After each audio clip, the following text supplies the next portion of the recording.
Chapter 1052. You. Jiang Shaowei looked at Huamin and pointed at him. Huamin was speechless. Okay, let's do it. Then it was rock, paper, scissors. Jiang Shaowei used paper, while Huamin used rock. Fuck, I can't believe I lost. Jiang Shaowei pouted. Haha. You shot yourself in the foot, didn't you? Huamin laughed. I'll choose truth. I'm afraid I can't do dare. Jiang Shaowei accepted her punishment as she rubbed her round belly. Let me think, what should I ask? Huamin thought hard. Truth or dare usually ask tough questions, so she decided to prank Shaowei. Suddenly, she had an idea and asked in all seriousness, how many times a night do you and Wei Liao do it? After she asked this question, everyone burst out laughing. Even Suyu couldn't help but laugh. He thought to himself, Huamin, do you really want to play Jiang Shaowei to death? Wei Liao immediately looked away, not daring to look at his wife. He covered his face with his hands, embarrassed. It didn't feel good to talk about private matters in front of so many people. However, it wasn't Huamin's fault. His wife was too cocky and challenged Huamin right off the bat, but she lost miserably. Ahem, twice, Jiang Shaowei answered shyly. Oh, really? Zhu Lingling obviously didn't believe her. Of course it's true. At our age, doing it twice a night is already very frequent, okay? Jiang Shaowei laughed. Twice a night and you got pregnant so quickly. I have to say, the hit rate is pretty high, Suyu said. Jiang Shaowei immediately rolled her eyes at Suyu. Don't gloat over my misfortune. Although I'm cannon fodder, you guys will also have a good time, huh? Jiang Shaowei pointed at the people around her and laughed. You passed. Who do you want to challenge next, Huamin? Zhu Lingling looked at Huamin and asked. I choose Gao Ran. Huamin smiled maliciously. Why do I feel like you've been planning this for a long time? Gao Ran looked at Huamin's smug smile and felt a chill in his heart. It's okay. Don't be scared. Maybe she'll lose and you'll be able to make a comeback. Zhu Lingling comforted. Rock, paper, scissors. Gao Ran and Jiang Shaowei both used paper, while Huamin used scissors. Oh my gosh, you're so stupid. Didn't you see Shaowei use paper? She already lost, why are you still using paper? Zhu Lingling complained. I know. I thought Huamin wouldn't expect me to use paper. Gao Ran thought he was smart. You're too smart for your own good, Hua Xiqian said casually. In the end, Gao Ran could only lower his head and admit defeat. Truth or dare? Huamin asked. Dare. I'm scared that you'll ask something mean, so I choose dare, Gao Ran said without hesitation. Ahem. Listen up. Please kiss the woman sitting across from you for 1 minute. The countdown starts now. As soon as Huamin finished speaking, the entire room went crazy. Qinchu lovingly patted Huamin's head. Honey, you're so mean. That's what I'm playing with, Huamin said proudly. She had been plotting this for a long time, and Gao Ran finally fell for it. Who was Huamin? How could he lose to her in rock, paper, scissors? She was the best at psychological tactics. She knew that Gao Ran would think he was smart enough to do something strange with Jiang Shaowei, so she was prepared to set him up. Can we change it? Gao Ran looked at Zhu Lingling and gulped. He wanted to kiss her, too. He wanted to kiss her. But what if he did? Wouldn't Zhu Lingling kill him? Girl, you're so mean. Zhu Lingling's face was also red. Hurry up. Don't waste time. Huamin urged impatiently. Good luck. Jiang Shaowei picked up a fruit salad and ate happily. Compared to Gao Ran, Huamin was really kind to her. Okay? Helpless. Gao Ran stood up, adjusted his collar, and strode towards Zhu Lingling. Fuck. What are you doing? Are you really going to do that to me? Zhu Lingling was scared out of her wits. She really couldn't bring herself to kiss him in front of so many people. Chapter 1053. Just then, Gao Ran walked over and whispered into Zhu Lingling's ear, Don't be nervous. I'm just pretending to kiss you. They won't be able to tell. While Zhu Lingling was still in a daze, Gao Ran cupped her face and kissed her. Since his back was facing everyone, he really was pretending to kiss her, however. Looking at him from such a close distance, Zhu Lingling still felt weird and embarrassed. Just as she was about to say something, Gao Ran suddenly kissed her and bit her lips. He was so gentle that Zhu Lingling felt her mind go blank. She didn't even have the ability to think. Ouch, ouch. Everyone was cheering and clapping behind them. It looked like a wedding. After a minute, Gao Ran reluctantly let go of Zhu Lingling. Slap. Zhu Lingling slapped him. Damn it. Didn't you say you were pretending to kiss me? You liar. I couldn't control myself. Gao Ran scratched the back of his head and giggled. Everyone burst into laughter. Ha. Lingling, you're so innocent. Would you believe a man who told you that he was pretending to kiss you? Do you think men usually tell women, don't worry, I'll just put it at the door and won't go in? Is that true? Jiang Xiaowei boldly said something dirty, making everyone laugh. Wei Liao kept reminding his wife, honey, please be mindful of your status. You're a doctor. So what if I'm a doctor? Do doctors not have sex? Then how did I get pregnant? Jiang Xiaowei's question made Wei Liao feel embarrassed. Everyone burst into laughter again. Only Song Yisher rolled her eyes at Jiang Xiaowei and cursed under her breath, vulgar woman.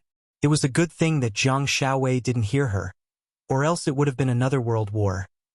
Zhu Lingling had already hit her, and Gao Ran had already kissed her. So this matter was over.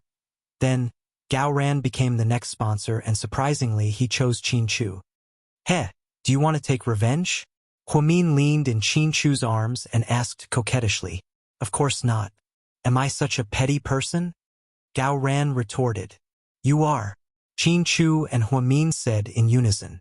All right, congratulations. You guessed right. I want revenge. Gao Ran laughed wildly.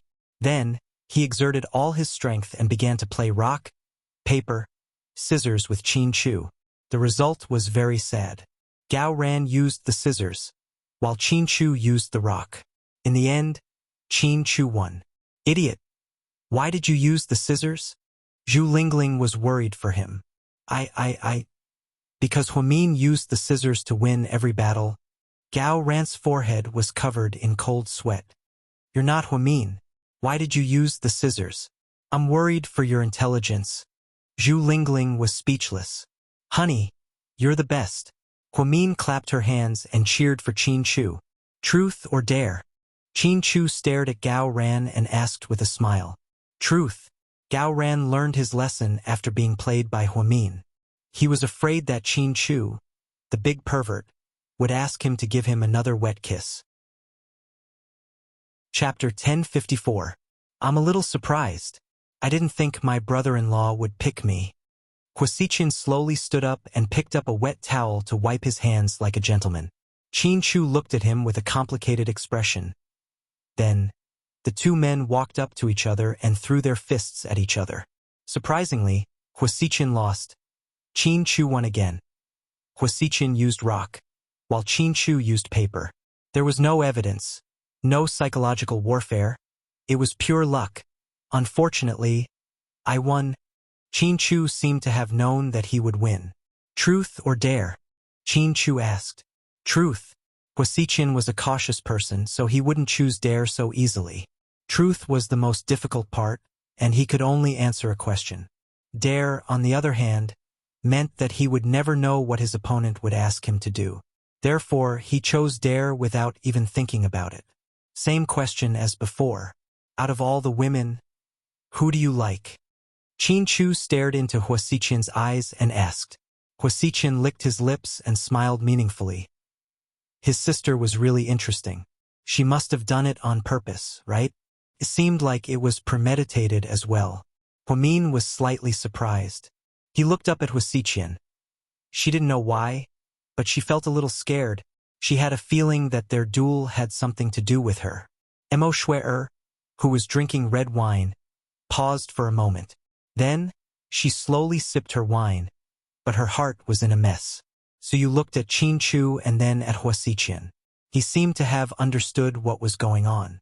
After 3 seconds of hesitation, Huasichin pointed at the person across from him and said, without a doubt, it's Shuer, Mo Shuer. Put down her wine glass and smiled. It was a very sweet smile. Huamin also seemed to be relieved. Huasichin didn't tell the truth. He went against the rules and chose to lie. However, Qin Chu didn't expose him. He didn't want to expose him. He just wanted to give him a little psychological pressure and let him know that he knew what he was thinking.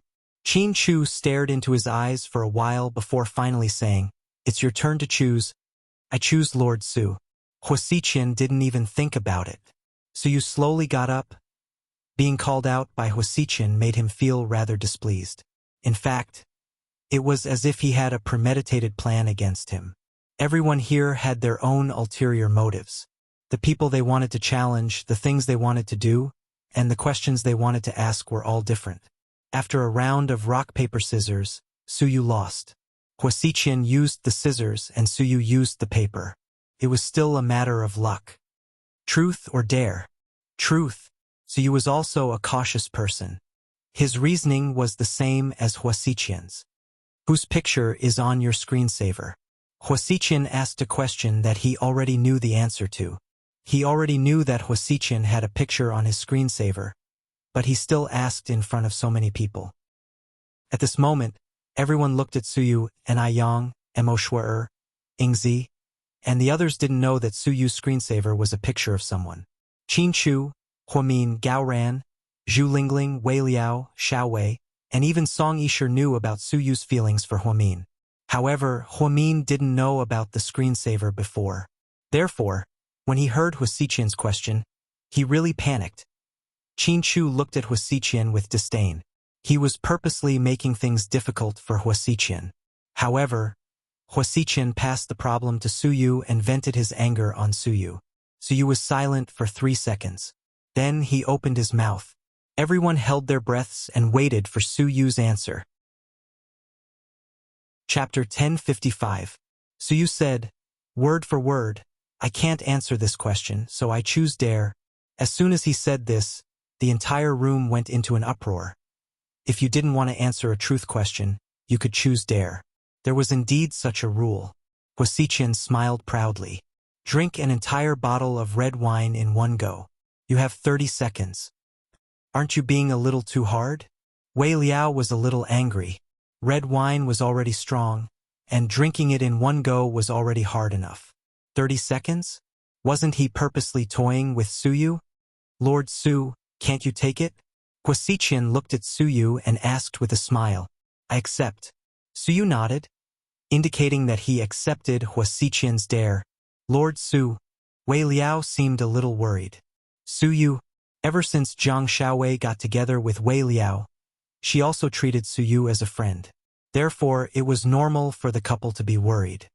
This red wine isn't the kind that costs a few thousand yuan. It's very strong, or else you wouldn't have drunk it all in one go. Huamin pleaded for Suyu, which was rare of her.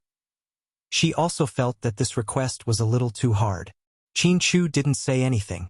He didn't care about the relationship between Suyu and Hua Xiqian. However, even though everyone said this, Suyu still wanted to save face.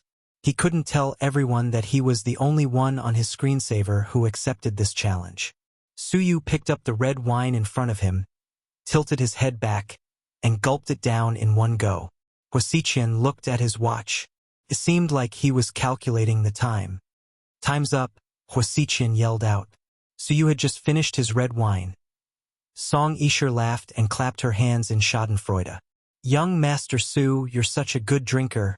The way Zhang Xiaowei looked at Song Yisher seemed to be saying, "Fuck you." Huamin looked at Suyu worriedly. If he had known that Suyu would be put in a difficult position, he would not have invited Suyu.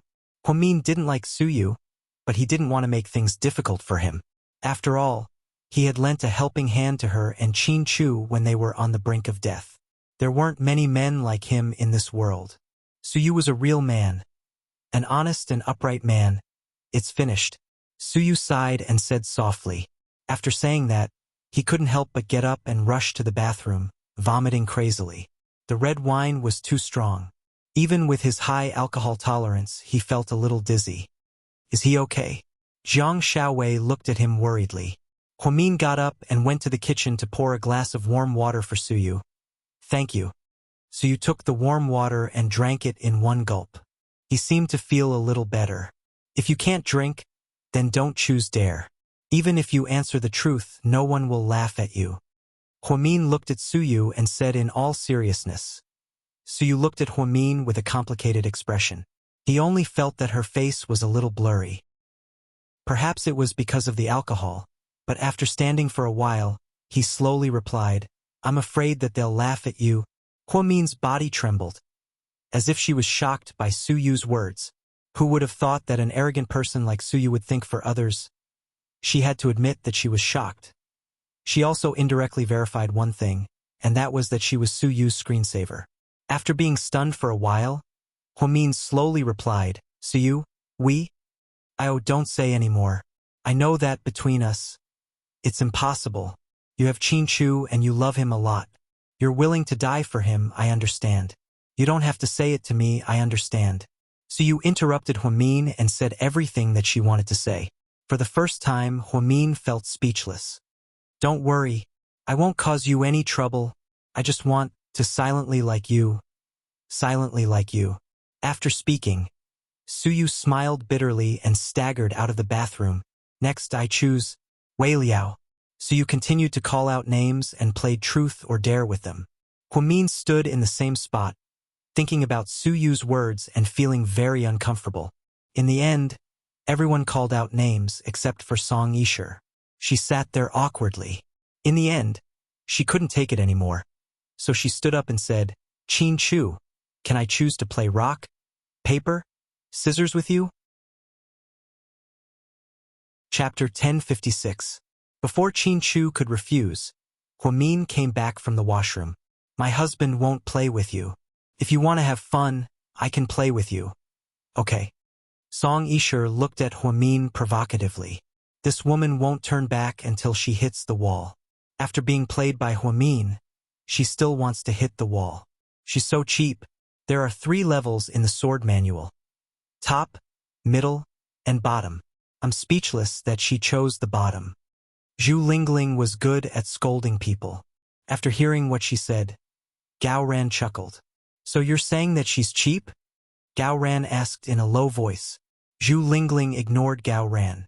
She seemed to still be angry about the wet kiss just now. The game of rock, paper, scissors began, and Huamian won instantly. She was basically an expert in this game. She could guess what you were going to play just by looking at your expression. Song Yisher and Gao Ran were the same. They lost because they thought they were smart.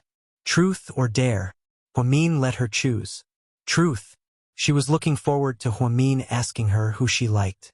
Then, she could confidently confess to Chin Chu. If she confessed to Chin Chu in front of so many people, Huamin would be furious, right? That was what she thought. Do you know the meaning of truth? You have to tell the truth. So, you have to swear before I ask. How do I swear? Song Yisher asked with a dark expression. It means that if you lie, you'll be punished. Huamin looked at her and replied. Okay. I, Song Yisher, swear that I'm telling the truth. If I lie, I'll kill my parents and my whole family. In order to confess to Chin Chu, she was going all out. Bitch Song is dead meat this time. She fell into Huamin's trap. Jiang Xiaowei was overjoyed. However, she knew Huamin very well. Huamin was definitely up to something. However, Song Yisher didn't realize it and even set another trap for himself. This time he really couldn't lie. Otherwise, his entire family would die. What a terrifying curse. That's enough, right? Ask away. Song Yisher said proudly. When was your first night? Huamin asked calmly. Upon hearing this question, Song Yisher's face turned green. She never thought that Huamin would ask such a harsh question. She had always pretended to be a goddess, but her virginity was really gone, lost in Italy. And it was a one-night stand with a middle-aged man. It wasn't with her boyfriend in Italy, so how could she say it out loud? Huamin asked about the time, which was actually 10 years ago. At the time, she was only 16 years old. Because she lived in Italy for a long time, she matured early and didn't think there was anything wrong with it. The problem was, she didn't want to admit it in front of Chin Chu. If she did, Chin Chu wouldn't have a good impression of her. So, she stuttered for a long time. Miss Song, do you want to answer? Huamin asked calmly with his arms crossed. Should I choose dare? In the end, Song Yisher took the risk and chose not to answer the truth, just like Suyu did. Are you sure? Huamin asked with a smile. I'm sure. Song Yisher was ready to go all out. Qin Chu didn't look at her the entire time because to him, Song Yisher was no more than a passerby. She had been trying so hard to maintain her goddess image in front of Qin Chu. However, Mr. Qin had only had one goddess since he was young, and her name was Huamin. Ha ha ha, see? I told you. Bitch song is going to be played to death by Mian. Jiang Xiaowei mumbled excitedly as she tugged on Wei Liao's sleeve. Wei Liao kept comforting his wife. Don't be impulsive, honey. You're pregnant, calm down. Mian, hurry up and make your request. Miss Song chose dare. Zhu Lingling reminded Huamian, gloating over her misfortune. It seemed like everyone was waiting for Huamin to make a request that would shock the hell out of Bitch Song. Chapter 1057. Everyone thought that Huamin would take the opportunity to make some outrageous request, such as asking Song Yisher to kneel down and lick his shoes. However, Huamin was Huamin, and he would never push someone to the brink. So, even though everyone was looking forward to it, he still chose a relatively simple request for Song Yisher. Sing the last line of The Tibetan Plateau, Huamin said faintly. Song Yisher was speechless. What the? That's so simple. Huamin, are you crazy? Zhu Lingling was clearly unhappy. Jiang Xiaowei froze as well, as if she didn't expect Huamin's request to be so simple. However, she didn't say anything. She just quietly looked at Huamin.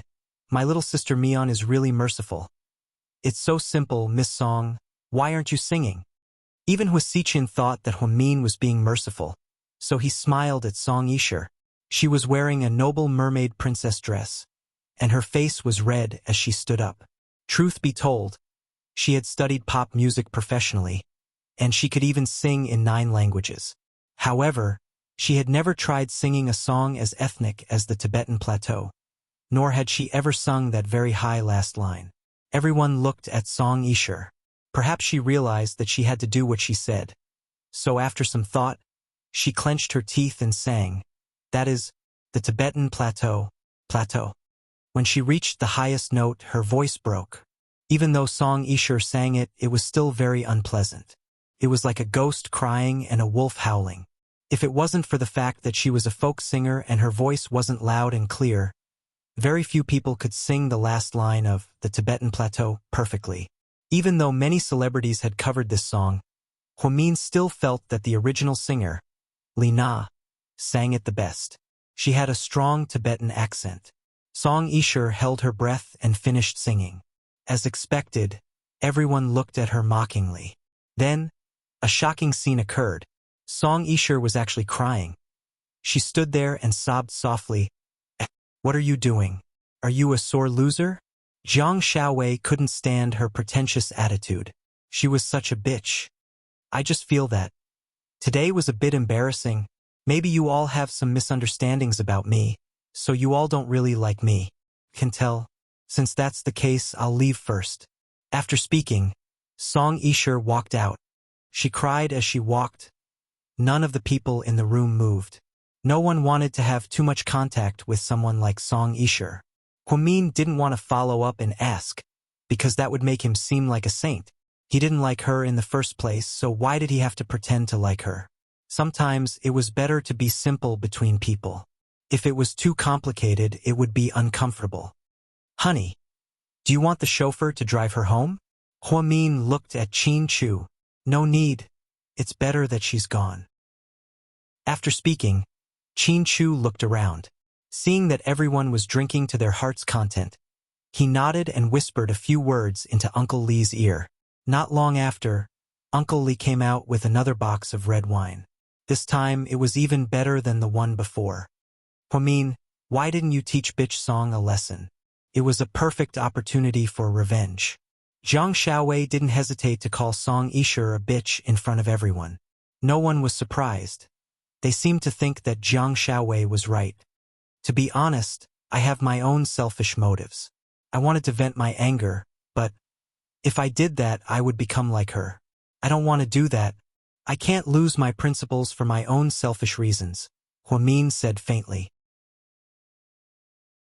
Chapter 1058. Jiang Shaowei looked at Huamin with admiration. You're so broad-minded and magnanimous.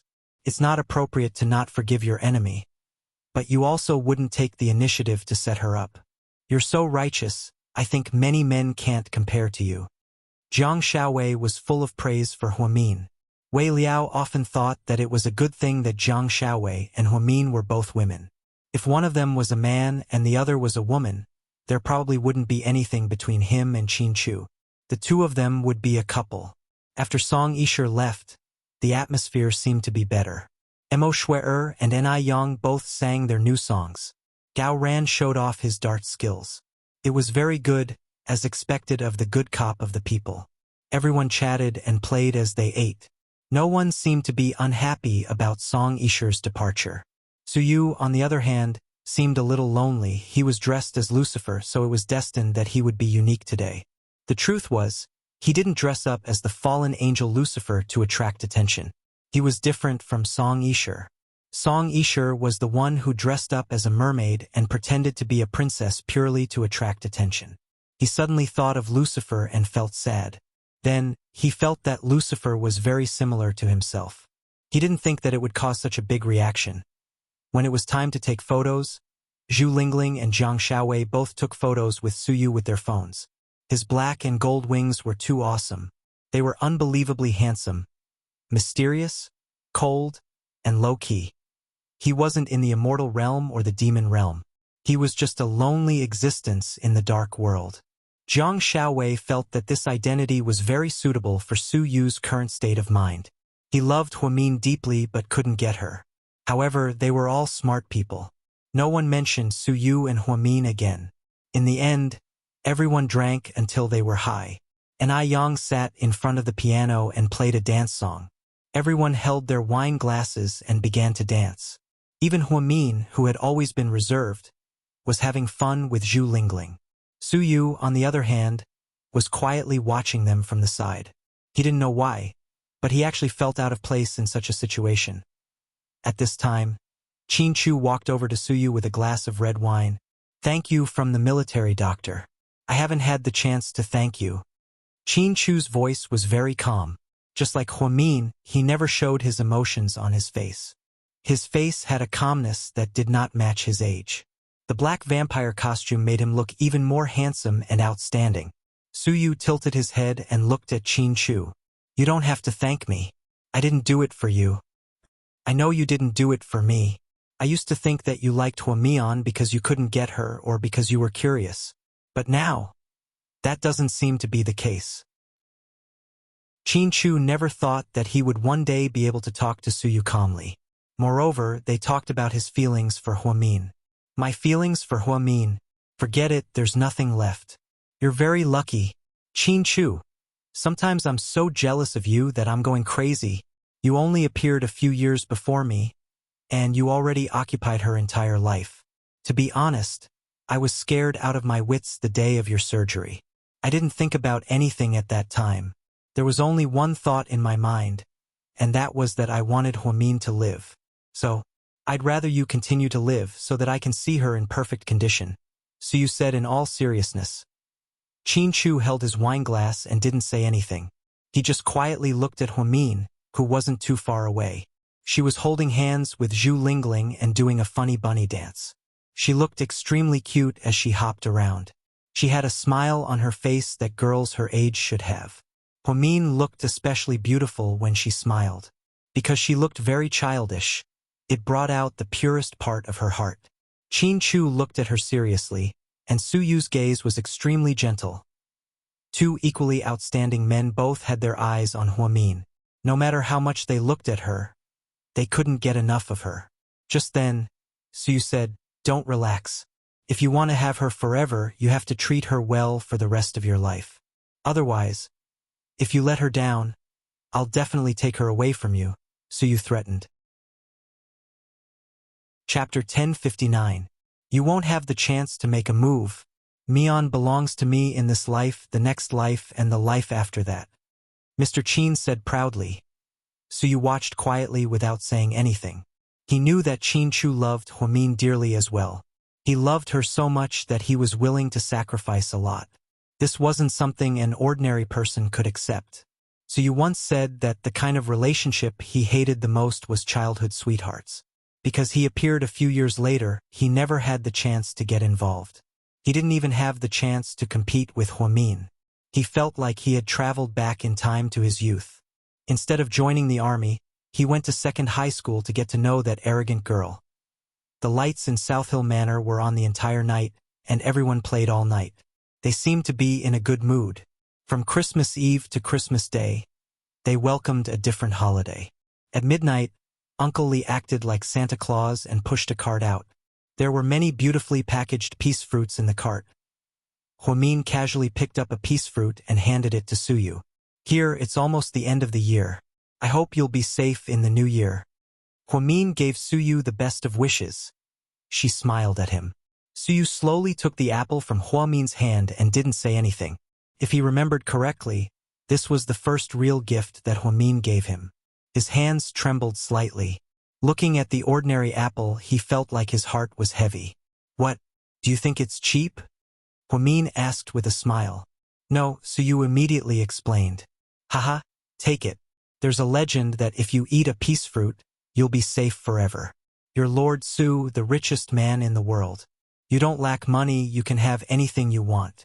I don't know what to give you for Christmas, so let's just eat apples. Thank you.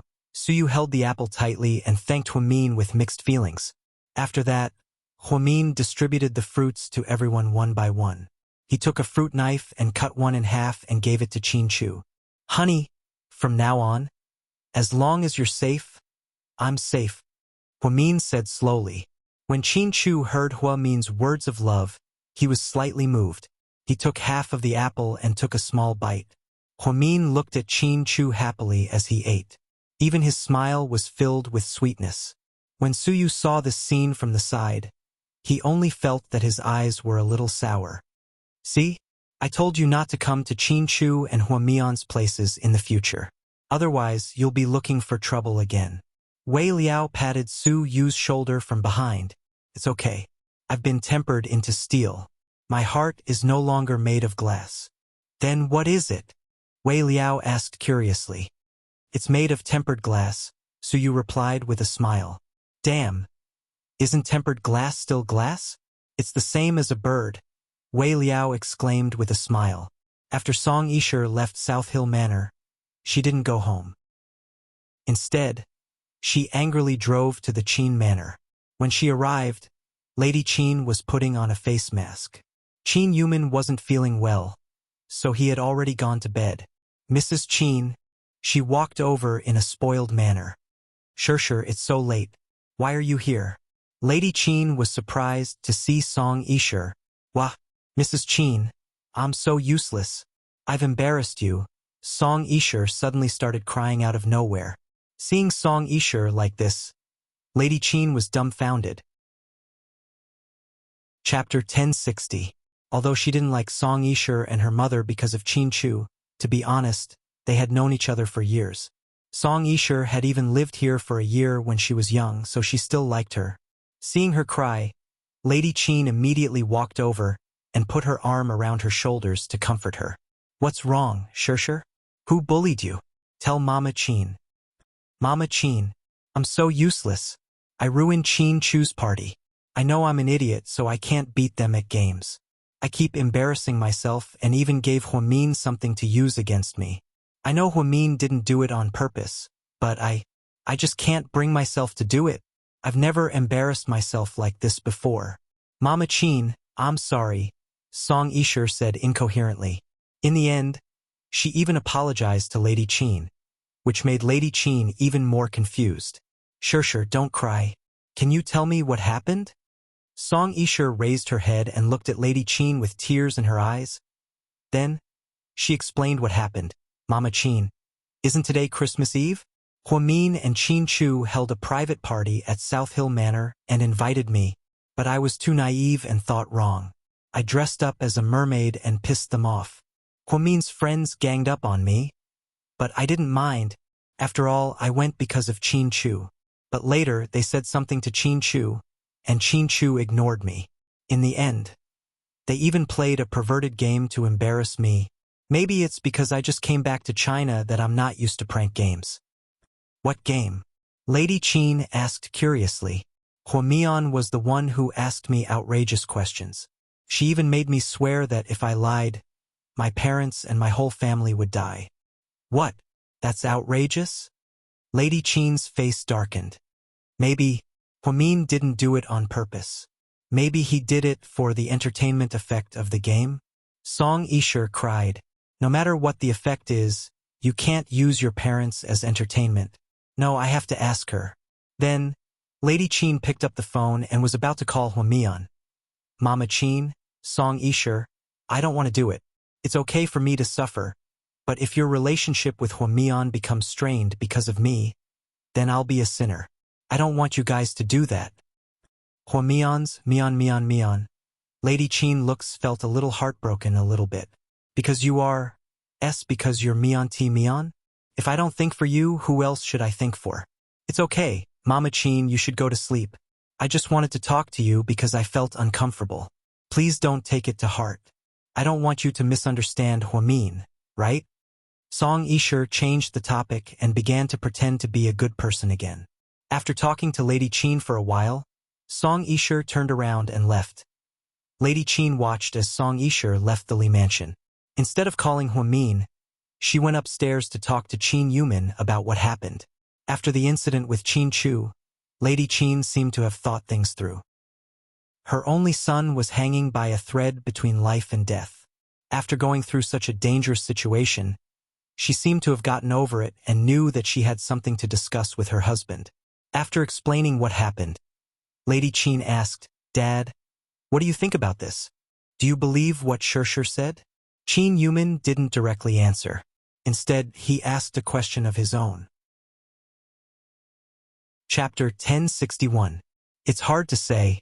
I used to believe her words, but now, I think Shirshir is too cunning. Sometimes, she doesn't mean what she says. If you can think of that, it means you're smart. Qin Yumin nodded in appreciation. Dad, what do you mean? Lady Qin was slightly surprised. I don't want to talk about other things, since I didn't see it with my own eyes. But you have to know that if someone says something bad about you, it might be a lie or prejudice. But when everyone doesn't like you, you have to reflect on yourself. Shirshir has always emphasized that Chu and Huamian's friends don't like her, and they're ganging up on her. But if so many people are ganging up on her, she must have done something wrong. We can't just listen to her one-sided story. You're right. Lady Qin seemed to understand more and more. So, if you want to understand what happened, you can ask Huamian yourself. Or, ask our son, Qin Yumin suggested. Huamian will never admit it. Plus, our son is biased, Lady Qin said. Look at you, you're still biased against Huamian, aren't you? No, what I meant was, I can find some time to go to South Hill Manor tomorrow. Butler Lee is an honest man, so I'm sure he knows the whole story. Mrs. Qin smiled. Haha, I think you're a sly old fox now. Smart. Qin Yumin liked his wife. She was no longer a shrew and didn't blindly believe Song Yisher's words. After leaving the Qin family, Song Yisher didn't go home. Instead, she went to a private clubhouse with her friends. Because of Song Yisher's special status, she didn't go to places like Seductive Fox or bars in public. She didn't want to be caught, so she secretly went to a private clubhouse. In order not to be found, she parked her car at the entrance of her neighborhood and called her friends to pick her up. She was very discreet. Inside a private club, in the spacious private room, there were 4 or 5 young ladies from prestigious families smoking. Everyone was accompanied by a male model. Although it was late winter, the indoor temperature was high. Therefore, the male models were all topless, but it was still obvious that they had good figures. In fact, men were not the only ones who were corrupt in high society. Women were the same. Money was a good thing. You can do anything you want, Shirshir. A girl stood up to greet Song Yisher and pulled her to sit down beside her. She picked up a small Russian cigar and handed it over. Song Yisher swiftly took it and lit it. Then, his face turned gloomy. Pit, accompany the great beauty Shirshir. The girl ordered. At this time, A good-looking male model got up and walked over. However, he was rejected by Song Yisher. No need. Stay away from me. I'm upset. What's wrong? Sure. Who would dare to offend you? The girl asked with a smile. Let's not talk about it. It's annoying. Song Yisher was upset. Tell us, maybe we can help you. A few girls began to flirt with the male models in the private room. However, Song Yisher seemed to be used to this and wasn't surprised at all. I don't need you guys. If that woman pushes me too far, I'll make her disappear completely. When she thought about how Hwamin made her sing Tibetan Plateau, Song Yisher felt like she was being insulted. The truth was, she didn't even know that Hwamin had already gone easy on her. If it were Zhu Lingling or Jiang Xiaowei, they would definitely make her lick their shoes, run naked, or sing Dongfang Hong in the toilet. That's why people say that people are never satisfied. Hwamin's kindness sometimes became a fatal flaw. By the time the party ended, it was already 3 in the morning. Hwamin kept asking them to stay, but everyone left one after another. In the end, only she and Qin Chu were left in the spacious room. Honey, did you have fun? Yeah, it was okay. Hwamin nodded. Can you let me have fun too? Qin Chu asked with a smile. Chapter 1062. How do you want me to be happy? Hwamin froze. He didn't know what Qin Chu was going to do. Then, Qin Chu picked him up and carried him upstairs. Put me down. Ha, look at the time, aren't you going to sleep? Hwamin blushed as he struggled. I'll sleep after exercising, Mr. Qin replied proudly. But we didn't have time to remove our makeup. Before Hwamin could finish, Qin Chu's kiss drowned him. The vampire couple's getup was amazing. When Hwamin sent it to Jixin, Jixin screamed and said that his sister was too cool. But if Mr. Qin didn't allow her to remove her makeup, did that mean that he was a heavy drinker? Hwamin didn't have time to think. After Mr. Qin finished, the two of them took a hot shower and fell asleep. When Hwamin was lazy, he didn't even want to take a shower. So Mr. Qin took care of everything. That was why Zhu Lingling always said that he was a good husband. After leaving South Hill Manor, everyone had mixed feelings. Mo Shui thought that Huasiqian would ask her to stay the night since it was so late. But he didn't. When she realized that they were heading towards her apartment, she felt strange. Xiqian, are you going to stay at my place tonight? Mo Shui asked uncertainly. No, Shui, I'm a little tired. I'm going back now, Huasiqian said tiredly after he walked Mo Shui downstairs. In the past, no matter how tired they were, they would still do it once before leaving. Huasiqian was a very lustful person. Sometimes he would do it multiple times a night, and Mo Shui really liked that about him. He was handsome, considerate, and most importantly, he was very skilled. Even in bed, he was very considerate and gentlemanly. He would always ask Shui which position was the most comfortable and try his best to cater to her. He didn't just do it for himself.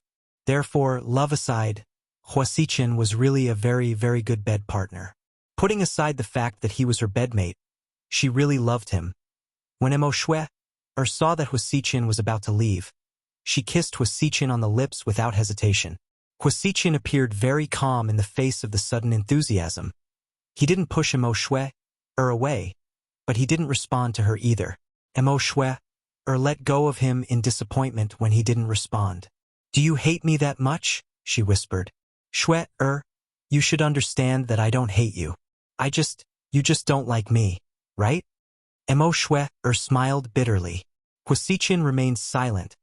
After being with Huasiqian for so long, she knew a lot of secrets, more than any other woman before Huasiqian. In a way, their relationship was no longer limited to bed partners. They seemed to have been upgraded to allies. Are you still daydreaming? Do you know how ridiculous it is that you like her? Let's not talk about the fact that people won't accept your relationship. Let's talk about the fact that she has another man by her side. Mo Shui didn't finish her sentence. Huasiqian roared. Enough! Mo Shui stopped abruptly. She was really afraid of Huasiqian, especially when he got angry. Don't think that you can tell me what to do just because you know a lot of things. I told you before, there's no future between us, and there's no past. You can live the life you want, but don't interfere with me. You'll never understand what I want, and I'll never be able to give you what you want. After speaking, Huasichin gave Immerse a hard push. Immerse was caught off guard and fell to the ground. Her knees were bruised. Then, Huasichin drove away in his Maserati. Huasichin, you bastard. Immerse sat on the ground and started crying. She liked him so much, but he liked someone who didn't even want to look him in the eye. Could it be that everyone's bones were so cheap? Gao Ran drove Zhu Lingling home very slowly, as if he didn't want her to go home so quickly. Huh? Is this the way to my house? Why the fuck did you take a detour? Do you think you're a taxi? You don't even know the meter. What the fuck are you doing? Zhu Lingling cursed. Zhu Lingling? What? Do you like me? Gao Ran suddenly asked in all seriousness. Chapter 1063. What? Zhu Lingling thought she was hallucinating, so she asked again. This was a huge blow to Gao Ran's confidence. What did you just say? Zhu Lingling asked again. Nothing, Gao Ran replied, a little disappointed. Really? I'm not kidding. What did you just say? Repeat it again. Zhu Lingling was very curious. I can't repeat myself, Gao Ran said stubbornly. Shut up. I don't want to hear that. Zhu Lingling angrily turned her head to the other side. She was no longer looking at Gao Ran's face. Gao Ran suddenly remembered a joke, so he told Zhu Lingling, I once saw a joke in a book. It said that there was a prince who was cursed by a witch, so he could only speak one word a year. One day, he fell in love with a princess, and in order to confess, he didn't speak for 5 years. On the 6th year, he confessed to the princess that he loved her. But the princess said something that made the prince so angry that he fainted on the spot. Do you know what the princess said? She said that I don't love you, right? Zhu Lingling turned her head and asked. Gao Ran shook his head. Then what did the princess say? Zhu Lingling asked curiously. Gao Ran helplessly looked at Zhu Lingling and said, the princess only said 3 words. What words? The princess asked the prince. What did you say? After Zhu Lingling heard this, she immediately realized what was going on. She burst out laughing. Ha ha ha ha. This princess is such an idiot. She actually asked him what he said. The prince didn't speak for 5 years, and now it's all gone. If I were the prince, I would be so angry that I fainted too. Zhu Lingling laughed heartlessly. Gao Ran secretly looked at the side of her face. He couldn't help but have the urge to give her a wet kiss once more, but he didn't dare. He wasn't sure if Zhu Lingling had the same feelings for him. If he acted rashly and was rejected by Zhu Lingling, they would not be friends in the future. It would be very awkward when they met. Therefore, Gao Ran suppressed this thought in his heart. He drove Zhu Lingling home. Finally, they arrived at Zhu Lingling's apartment. Let me send you upstairs. It's okay. The neighborhood is safe. Just drop me off here, Zhu Lingling replied. Ahem, then you're not going to invite me upstairs for a cup of coffee or something? Gao Ran asked with a smile. Then, Zhu Lingling really thought he was joking. She immediately retorted, I want to treat you to a bath. Do you want to come? Gao Ran was speechless. I'm going by. Zhu Lingling casually said goodbye to Gao Ran before she turned around and walked into the neighborhood. Gao Ran also turned around, feeling lonely. But the moment he turned around, he suddenly heard Zhu Lingling yell from behind him, stupid cop. He subconsciously turned around. She was standing less than 5 meters away from him. Was what you said in truth or dare tonight true? Zhu Lingling yelled loudly. Yes. Gao Ran felt like his heart was beating like crazy when he said this answer. It was as nervous as if he had just confessed to her. Okay. I got it. Bye. Fuck. Zhu Lingling, stop right there. I promise I won't beat you to death. Gao Ran was furious. He rushed up to Zhu Lingling and grabbed her by the waist. What are you doing? Let go of me. Zhu Lingling struggled with all her might. How dare you trick me? I didn't. Zhu Lingling continued to pretend to be innocent. Then why did you call me? Gao Ran wasn't an idiot. He obviously didn't believe her words. Zhu Lingling suddenly turned around and wrapped her arms around Gao Ran's neck. She looked at him affectionately and said, Stupid cop, if you don't mind my foul mouth. Why don't we make do? What did you say? Gao Ran pretended not to understand and asked back. Chapter 1064. Fuck. Gao Ran, you bastard, are you messing with me? This time it was Zhu Lingling's turn to be angry. Haha. Gao Ran laughed maniacally, pleased with himself. She punched his broad chest with her fists. Gao Ran wasn't angry. Then, he hugged Zhu Lingling and spun her around in circles. He seemed to be extremely excited. Although Zhu Lingling didn't make it clear, it was obvious that she wanted to date him. They had known each other since high school and 7 years had passed. Finally, they were back to square one. Who said that Qin Chu and Huamin were the only ones who wasted 7 years? Gao Ran and Zhu Lingling were the same. Time was the best test of a person's heart. Therefore, after going through so much, they finally saw their own hearts clearly. 3:30 a.m. On a cold, snowy night, Gao Ran and Zhu Lingling kissed passionately at the entrance of their neighborhood.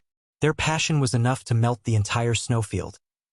Huamin lay in bed and suddenly said, "Why do I feel like Snow White's stepmother and the magic mirror are going to have a happy ending? They're going to have a happy ending sooner or later." Qin Chu supported his wife's point of view. Just then, Huamin and Qin Chu's phones rang at the same time. They opened their WeChat group and saw that Gao Ran and Zhu Lingling had posted a midnight selfie. They finally got what they wanted. Huamin lay in bed and smiled. Seems like they got drunk again. I have to thank my 2 boxes of red wine. Qin Chu also smiled. Zhu Lingling and Gao Ran had known for a long time, but they refused to admit it. Now that their relationship had come to fruition, Qin Chu and Huamian were sincerely happy for them. Congratulations, Huamin sent a WeChat message. Give birth to a son soon, and you'll have plenty of children and grandchildren, Mr. Qin said. Gao Ran smiled and replied, don't worry. When I give birth to a son and you give birth to a daughter, we'll make them brother and sister. That's right. When my family has a son and your family has a son, they can get married, Zhu Lingling added. Perfect, Gao Ran praised Zhu Lingling. Pervert, Qin Chu cursed. Goodbye. Huamin was too lazy to care about the 2 poor dogs who had finally ended their single life, ignoring how perverted they were. The next morning, although it was Christmas, Huamin still went to report. After his promotion, he was especially busy with work. Director Li was transferred to the first hospital. Huamin was in charge of Southside's neurology department. There were 4 doctors in the department, including Huamin. Other than her, there was also a postgraduate student who had been working for more than 2 years. He was a man named Han Chao. There was also a woman in her 30s named Wang Caixia. The last one was an intern named. To be honest, Huamin thought they were average and didn't work hard enough. In comparison, the best one in the neurology department was his assistant nurse, Chen Jie. That young girl was always busy and never complained. She completed all the tasks Huamin gave her without a word. Sometimes she even took the initiative to work overtime. Huamin thought it was good for young people to have this awareness. Chen Jie also graduated from high school. She was only 20 years old and was a specialist. Apparently, she came from a mountainous area and came from a poor family. Therefore, she worked very hard. Even so, there were many interns at Southside every year. In the end, less than 10 could become permanent employees, so the competition was fierce. One day, when Huamin went to work in the morning, he accidentally heard a conversation between Chen Jie and the neurologist. Little Chen, are you stupid? It's easy for you to be promoted. Your department director was right-hand man. You just have to beg her and tell her about your family background. Maybe she'll be soft-hearted and agree to recommend you. You have to know that Department Director Hua is not only the director of our department, but also the chairman of the Hua Foundation. She has a lot of power and influence in front of Director Wu. When Huamin heard this, he held his breath and listened carefully. She wanted to know what her assistant would say. Did she make the wrong choice? Chapter 1065. I don't want to give Chief Hua a hard time. I want to go through the normal process, Chen Jie said weakly. Hey, don't be silly. You'll be eliminated by the time you go through the normal process. Those girls are sending gifts to HR every day. You won't even get a chance. Do you not want to stay at Southside anymore? Asked. Of course I do, but Chen Jie seemed to be in a difficult position. Go ask Chief Hua. She'll definitely help you. No, I don't want to give Chief Hua trouble. Chen Jie shook her head and left, not wanting to continue the conversation. Huamin suddenly realized that she was so focused on work that she forgot about her subordinates. She walked into her office, typed out an application, and filled it out over and over again. At noon, she called Chen Jie into her office alone. Chief Hua, you were looking for me? Although Huamin was only 4 years older than Chen Jie respected Huamin a lot. She thought that Chen Jie was the most capable and hardworking person at Southside. Jie, sit down. Huamin waved her hand and gestured for her to sit. Okay, this is for you. I wrote it down for you. I don't know if it's useful. Huamin handed her an application. Chen Jie was dumbfounded when she saw it. It was an application form for her to become a full-fledged doctor. Huamian had written hundreds of words of recommendation in the doctor's opinion column. They were all compliments, but they weren't exaggerated. Most of them were true. Chief, Chen Jie was flattered. Something happened to me before and I was on leave. If I didn't suddenly remember today, I would have delayed it. You've been here for half a year. You used to work under Chief Li and she always praised you. After I came to our department, you've helped me a lot. It's only right that I recommend you. Chief Hua, don't say that. I'm just doing my job. I'm not that good. It was obvious that Chen Jie wasn't being polite. Her eyes were full of sincerity. They were all intern nurses, and they all had their own dreams. They didn't want to take shortcuts, and they all relied on their own hard work. Huamin felt like he saw himself in her. But fortunately, he was lucky enough to be able to become an official doctor in a short period of time, take the exam, and get the medical certificate. Now, she had skipped grades and become the youngest chief physician in the hospital. Huamian felt that she shouldn't be too greedy. She had gotten everything she wanted. Therefore, he was deeply aware of this hardship and wanted to give these young people a chance. Little Jie, you don't have to be afraid. I think you can do it. Although there are only a few people left in our hospital every year, I believe you will be one of them. Director, tell me if you have any problems. I'm your boss, so I have to take good care of you. Huamin really liked Chen Jie as his assistant. She was smart, well-behaved, and likable. She was meticulous and efficient. No, I'm fine, Director. I'm really fine. Chen Jie's family was the poorest among all the employees at Southside. However, she had never mentioned her family's condition to gain sympathy, because she felt that it was not honorable to win that way. Therefore, she struggled to hold on. As they chatted, Huamin's phone suddenly rang. He picked up his phone and saw that it was an unknown number from Jing City. After a few rings, Huamin picked it up in confusion. Hello? Hello. Huamin? Yes, I'm Feng Liqiao. A serious voice came from the other side. Hello, Director Feng. Huamin suddenly realized who it was. How's your husband? He's doing well? Thank you for your concern, Director Feng. Huamin smiled. Huamin, I don't beat around the bush. I'll make it short, listen carefully. As the director of the surgery department at Military General Hospital, I sincerely invite you to join our team. Our team lacks people with courage and skills like you. Huamin held onto his phone with a shocked expression. Was Professor Feng trying to poach her? He wanted her to jump ship to Military General Hospital in Jing City.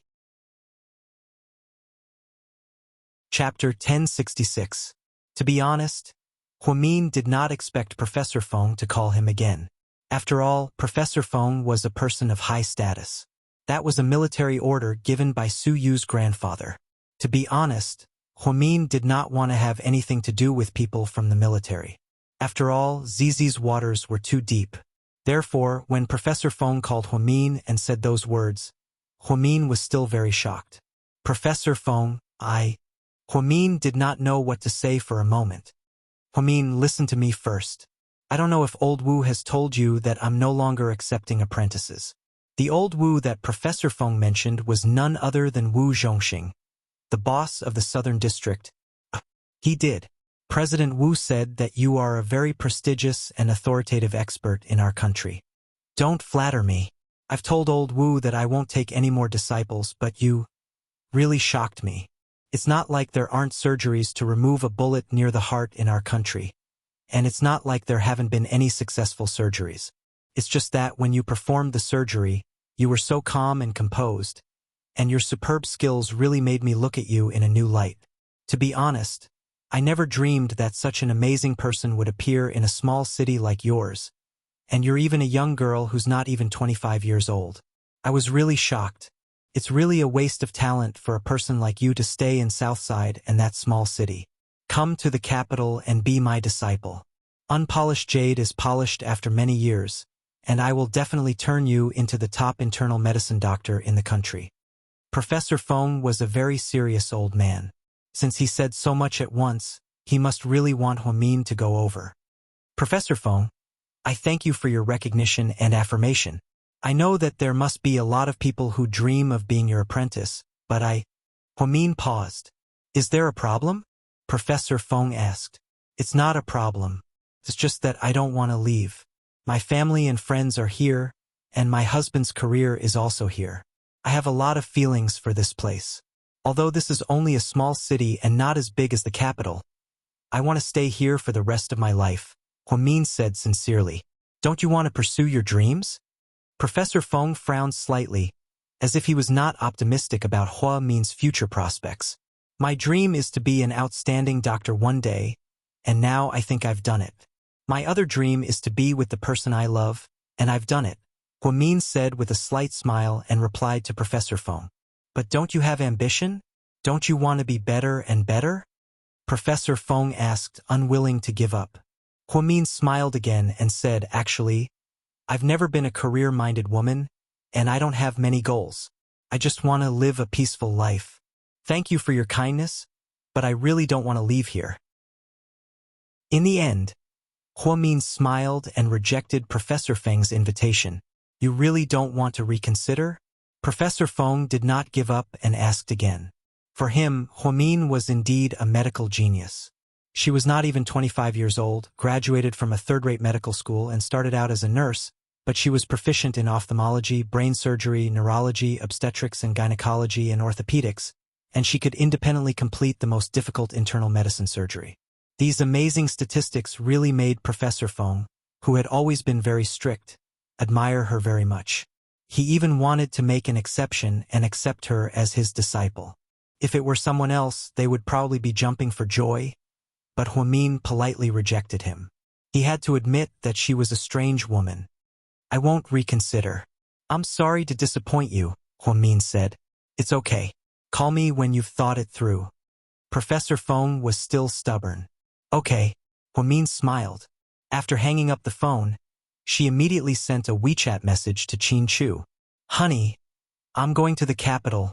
She deliberately teased him. Chapter 1067. Jing City. Qin Chu was slightly surprised. He didn't know what Huamin was up to. Yeah. Do you remember the professor from the Army General Hospital who removed the bullet from your body? Yeah, I do. Professor Feng called me today. He wants to make an exception for me and take me in as his disciple. He also wants me to go to Jing City to be an army doctor. You agreed? Qin Chu asked. Yeah, why wouldn't I accept such a great opportunity? I'm not stupid. It's not easy to be an army doctor, Huamin purposely replied in all seriousness. Qin Chu didn't say anything. Honey? Yeah. Qin Chu seemed a little depressed. Why aren't you saying anything? Are you unhappy? Huamin stuck out her tongue and asked. No. I don't believe you. You're definitely unhappy. I'm really not. If you want to go to Jing City, then go, Qin Chu said calmly. Are you serious? Huamin asked in surprise. Yeah, I'm serious. If that's your dream, then go. I won't stop you. Qin Chu was still calm. Then are we going to live in separate places? Huamin was a little angry. She was just trying to tease him to see his reaction. But when Mr. Qin told her to go, she was unhappy. Women were strange at times. They didn't mean what they said. Even if they didn't mean what they said, they just had to say it. Live in separate places? Who said that? Qin Chu asked word by word. Didn't you say that you're okay with me going to Jing City? If I go and you stay here, then we'll be living in separate places, right? Huamin said angrily. Did I say that I'm going to stay here? Qin Chu asked in return, amused. Then you... Huamin was a little confused. In the end, what was Mr. Qin trying to say? You can go to the capital, but I'll go with you, so why do we have to live apart? You're coming with me? What about GK? Huamin was surprised. To me, you're the most important. Nothing is more important than you. I can leave the company at any time, but Dr. Hua, don't even think about leaving me behind for the rest of your life. Do you understand? Mr. Qin said domineeringly. Huamin's heart warmed. She knew that Mr. Qin didn't like sweet nothings. Of course, he would say whatever he wanted. He never said mushy words of love, but the words he said were 100 times more touching than words of love. Huamin was slightly dazed as he held onto his phone. Honey, why aren't you saying anything? You're not really going to abandon me and go to the capital, are you? Qin Chu asked again. Huamin smiled and replied, Abandon you my ass? I'm just kidding. I'm not going to leave here. To me, my career isn't important. A man who is never content is like a snake trying to swallow an elephant. I don't have that many desires. I just want to be with the person I love, do the work I love, and live a normal life. It's that simple. My wife seems like the type to be a good wife and mother. Qin Chu smiled. I'll definitely work hard to be a good wife, but a good mother. Huamin paused as her heart ached. To be honest, Huamin was under a lot of pressure because of the baby. Jiang Xiaowei and Wei Liao got married not long after they met. She and Qin Chu had been together for more than half a year, but nothing happened. No wonder people were gossiping. Even she was starting to doubt herself.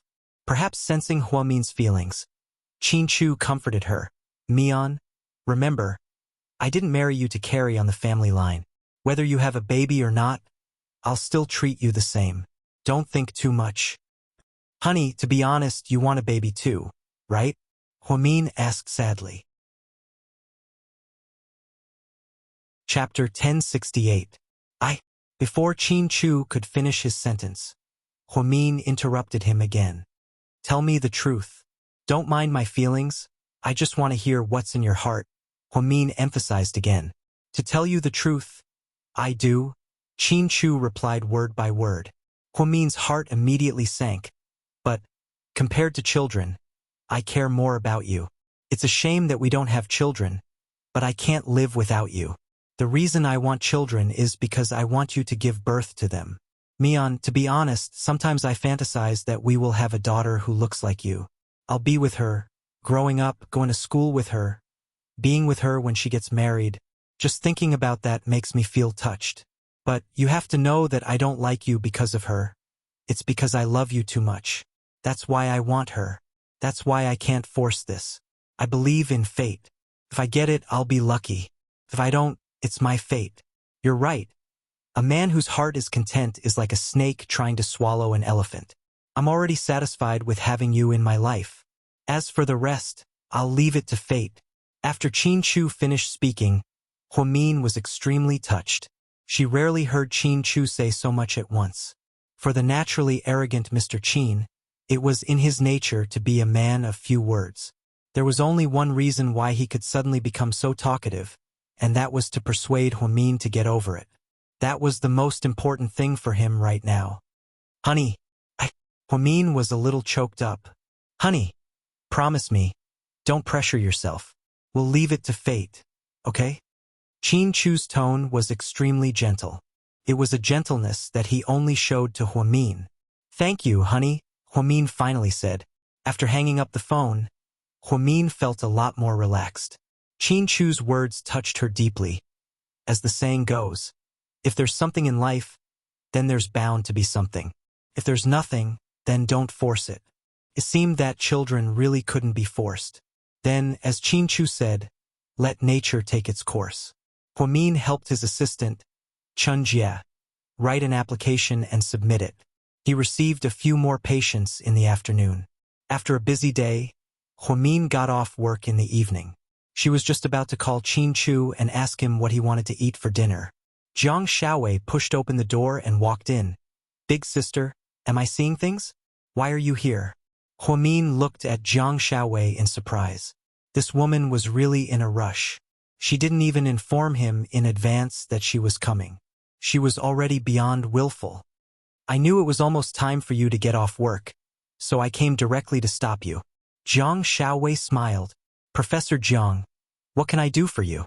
Huamin stood up, took off his clean white coat, and changed into his own white cotton coat. "Come with me to look at clothes and shoes. I've been preparing for my wedding recently, so I have too many things to buy. I'm suddenly having trouble choosing, so I don't have any ideas." "That's not a problem. The problem is, do you trust my taste?" Huamin looked at her, amused. Huamin felt that her dressing was far worse than Jiang Xiaowei's. Was it too stressful to be her consultant? "It's okay, I trust you." Huamin and Jiang Xiaowei then drove to the most luxurious shopping mall in the city.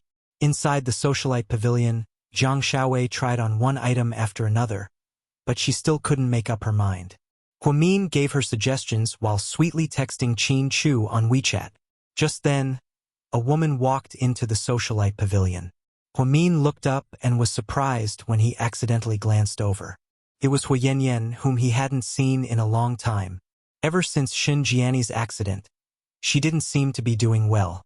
He heard that she liked Shin Mingxi, but lost to Wei Liao's sister, Wei Ying. Hu Yanyan walked in and asked the attendant awkwardly, "Is that dress on sale?" "I'm sorry, Miss Hua, that's a new design. There's no discount." "I see." Hu Yanyan was a bit disappointed. "It's not that expensive, it's only 36,000 yuan, the attendant said. "Then, can I pay by credit card?" Hu Yanyan bit her lip and asked awkwardly. "Whoa, who's this? Isn't this the daughter of the Hua family? How come you have to ask for a discount and pay by credit card when buying clothes? Where's your black diamond card? Doesn't your dad love you a lot? What's wrong? Did you fall out of favor?" Inside the socialite pavilion, two young women mocked. It seemed like they knew each other. Hu Yanyan turned around and was about to leave when she heard the woman say, "You Huas are all bad, you all like to steal men.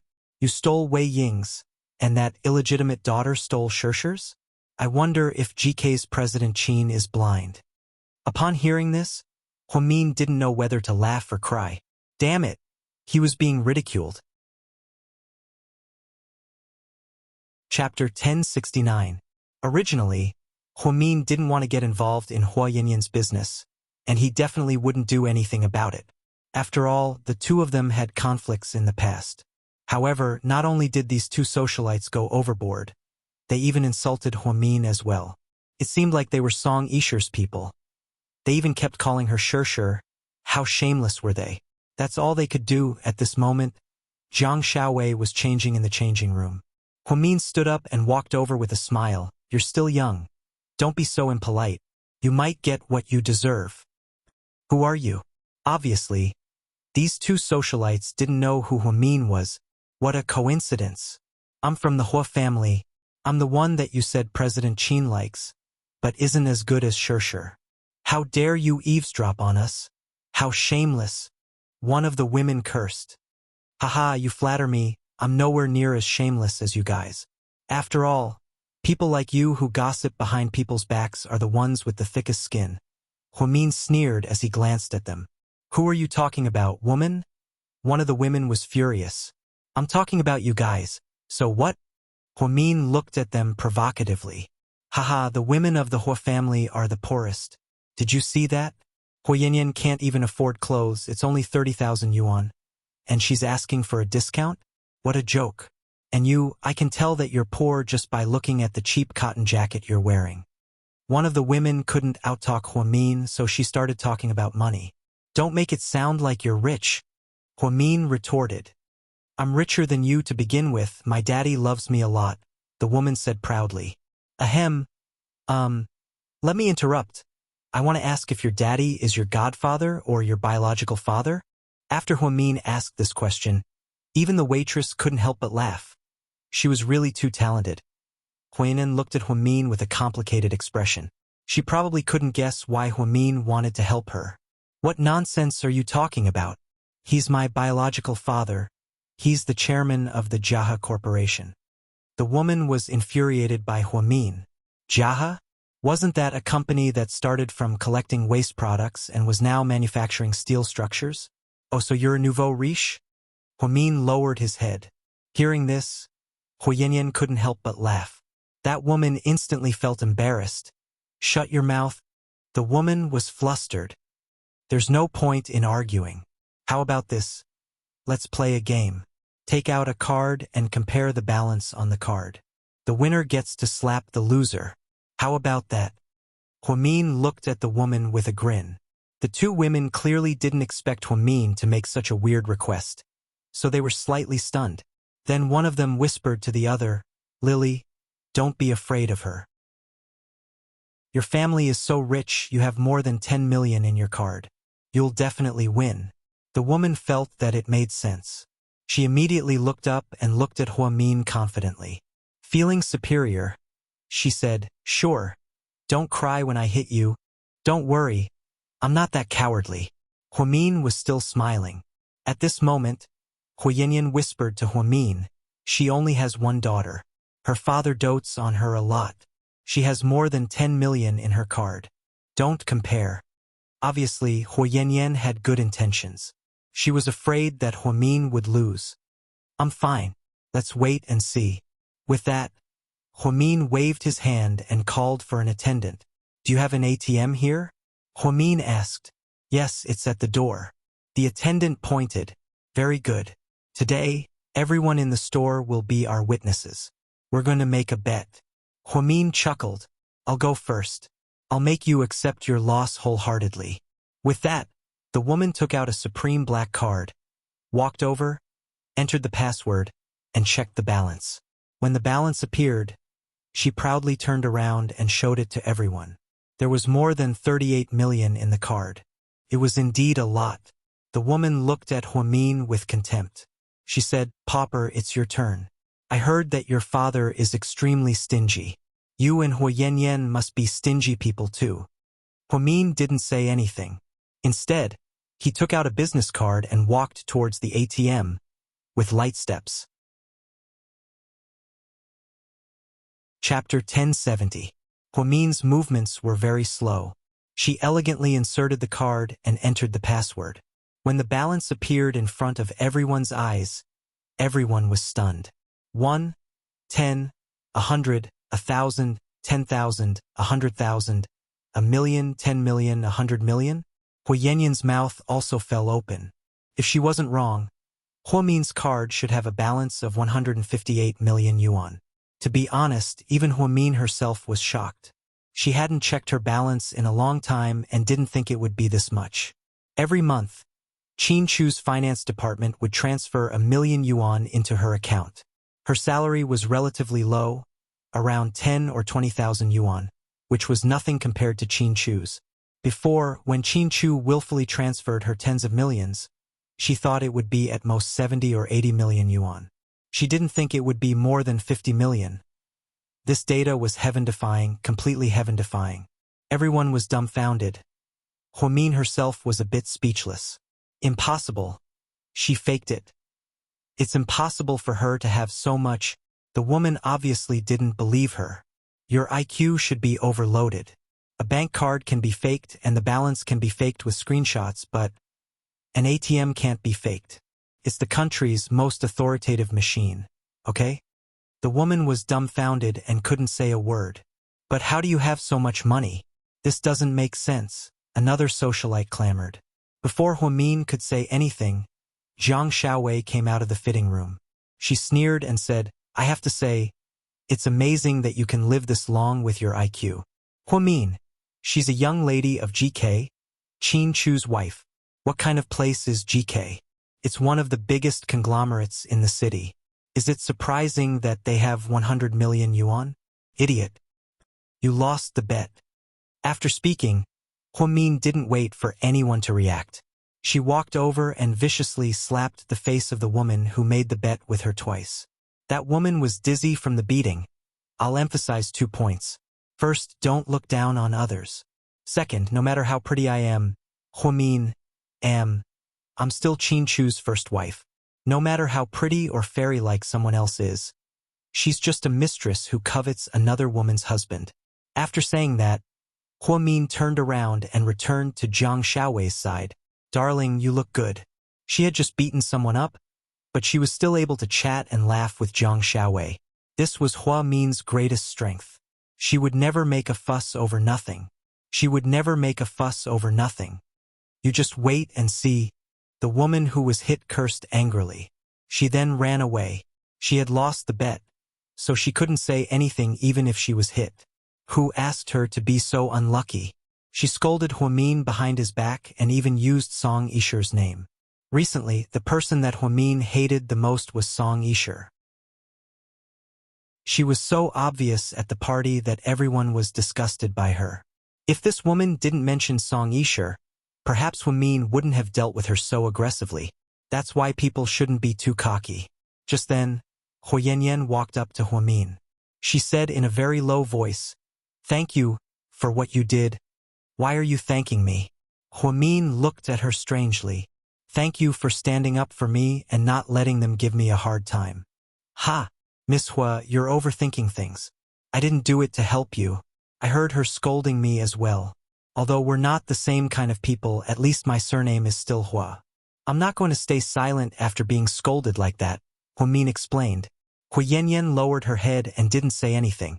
Then, without buying any clothes, she left in a hurry. Hu Yanyan's been having a hard time lately. Everyone kicks her when she's down. When she was doing well, she used to have a lot of bad friends. Now she's become like this. It's quite unbelievable. Zhang Xiaowei sighed. Every dog has its day. Every dog has its day. She used to be so cocky when she was doing well. So it's not surprising that she's like this now. However, I won't step on her again. That's not something I would do, Min said quietly. I know. Although Mian doesn't suck up to those in power, she won't kick someone when they're down either. Zhang Xiaowei smiled. The two of them were chatting happily when they suddenly heard a woman's voice. Young Master Su. The clothes in this shop are so beautiful. Can you wait for me? I want to try a few outfits. Zhang Xiaowei and Min both looked over at the same time. They saw Su Yu and a woman walking in. Chapter 1071. It was late winter, so Su Yu was only wearing a white cotton jacket. At first glance, he matched Min's outfit very well, as if they were a couple. After the party, Min and Su Yu did not interact at all. Min originally thought that the next time she would see Su Yu would be at their wedding ceremony on New Year's Day. She did not expect to see him again so soon. The woman who came in with Su Yu was about 25 or 26 years old. She was wearing a white mink coat and was quite good-looking. She was at least 7 meters tall. The two of them walked in one after the other. The woman went straight to the clothing area, took a few pieces of clothing, and went to the fitting room. As Hu Yanyan was leaving, she bumped into Su Yu at the door. If it was in the past, Hu Yanyan would have stuck on him like a dog-skin ointment. However, it was different now. After going through so much, Hu Yanyan already knew the fickleness of human nature and the fickleness of the world. In the past, when she chased after Su Yu did not even look at her. Now that she was in such a state, Su Yu would definitely not pay attention to her. Therefore, she lowered her head and quickly left the place. In reality, Su Yu never paid attention to people he did not care about. He had seen Hu Yanyan a few times, but he could not remember what she looked like. Therefore, when they brushed past each other at the door, Su Yu did not recognize Hu Yanyan either. However, he recognized Min from afar as soon as he entered the door. She was also wearing a white cotton jacket. Not far away, she was chatting with Zhang Xiaowei about something.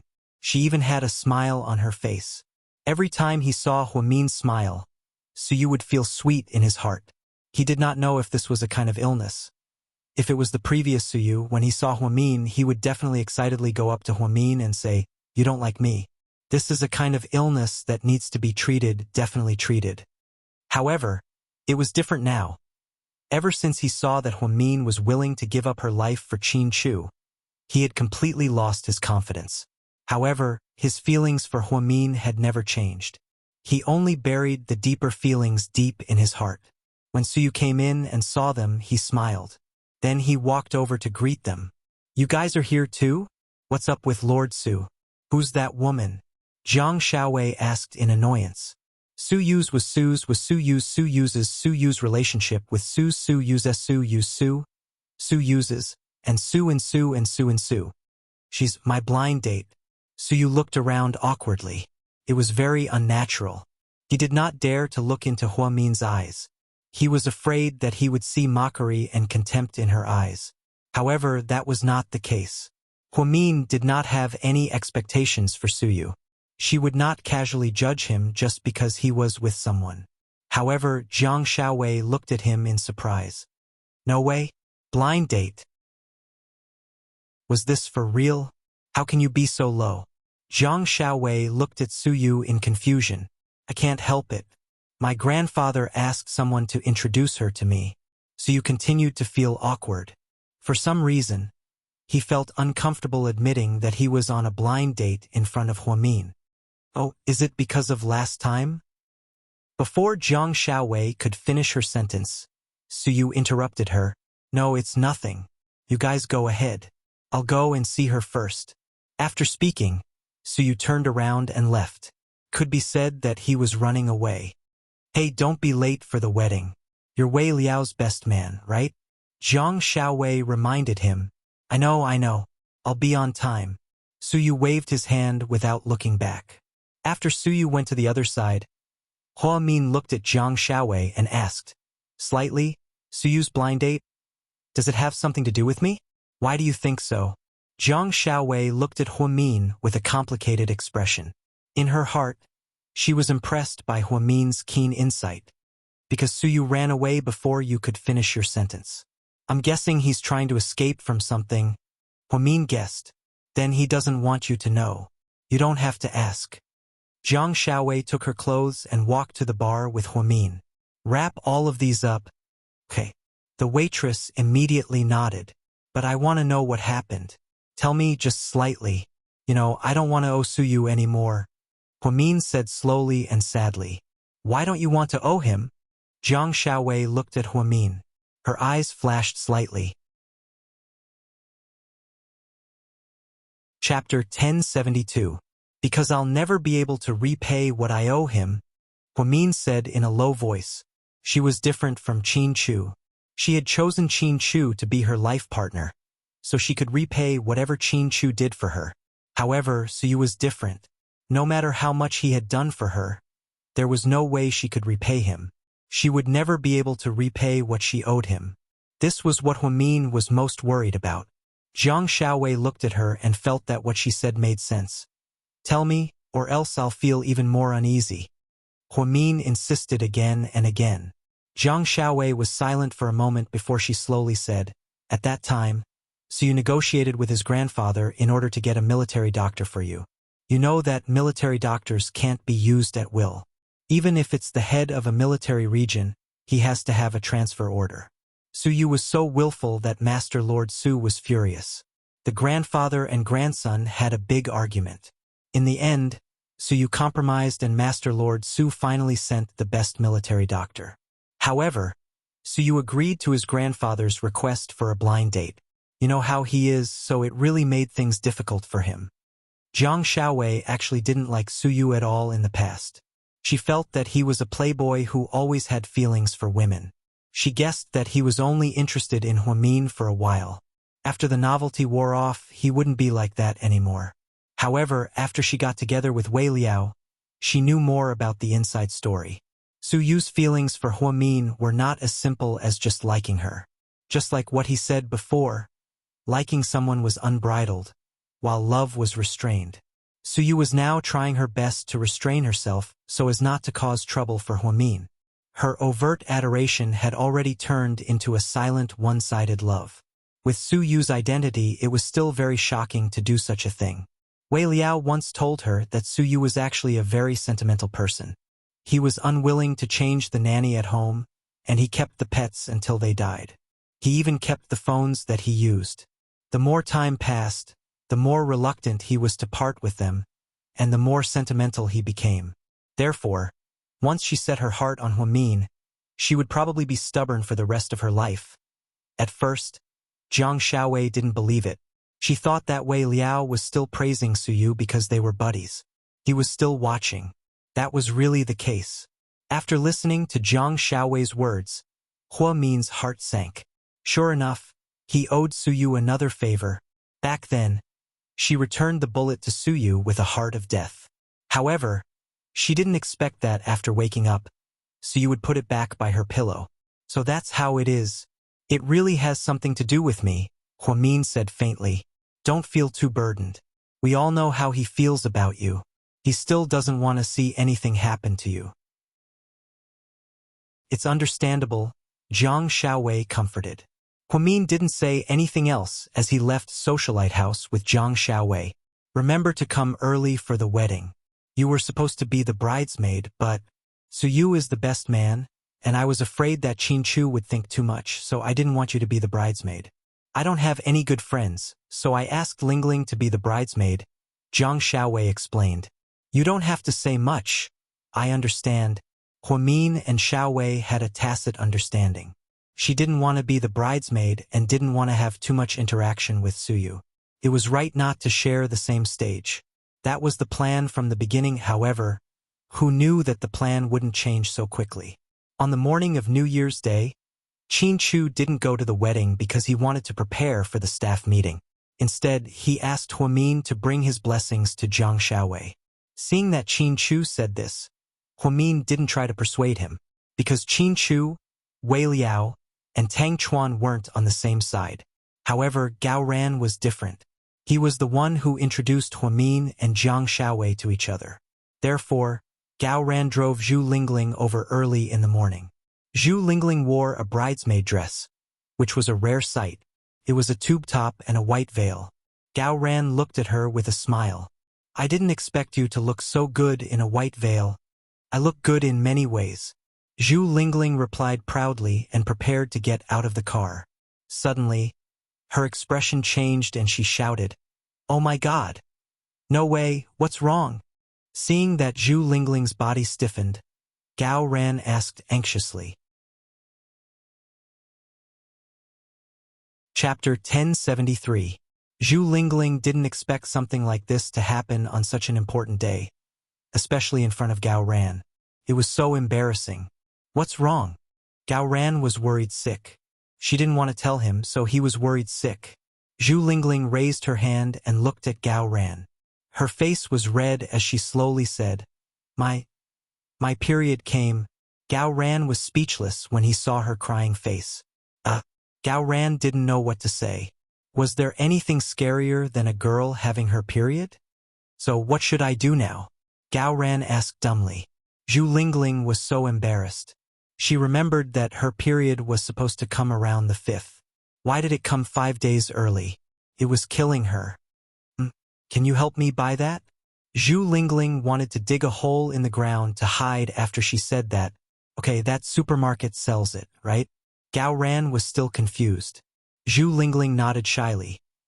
Gao Ran immediately parked his car next to the supermarket and got out of the car sneakily. As a police officer, he was never this scared, even when he was arresting criminals. However, he was terrified this time. What do you want to buy? The supermarket girl looked at Gao Ran sneakily. Her attitude was very bad. They sell it, right? Gao Ran said in a low voice. Which one? The girl was a bit impatient. The one that women use. Gao Ran lowered his head. It's on the last shelf. See for yourself. When Gao Ran came back, Zhu Lingling's face was already very pale. Are you okay? Gao Ran asked worriedly. Every time my period comes, it hurts like hell, just like Huamin. Both of us used to like to eat cold food, so now we're suffering 7 days a month. I'm really going to die. Zhu Lingling covered her stomach with both hands, looking like she was in great pain. Then what should we do? Gao Ran was a little confused. He didn't know how to help her. Let's go to the hotel first. I'm going to change into a dress. This is definitely dirty, Zhu Lingling said dejectedly.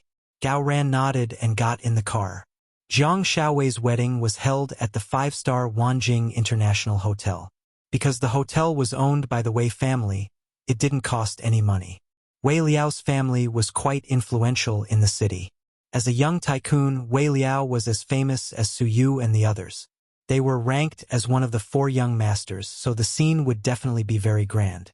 Zhu Lingling was very happy that Jiang Xiaowei invited her. She and Jiang Xiaowei met through Huamin. Although they hadn't been suffering from insomnia for long, it was rare for them to get along. Therefore, she specially prepared a bridesmaid dress for herself. Unfortunately, it was dirted by the surprise attack of Aunt Flo. In short, she was in a very bad mood. After arriving at the hotel, Zhu Lingling rushed to the bathroom to change. He waited for a long time, but she still didn't come out. Gao Ran was so anxious that he wanted to rush into the ladies' room.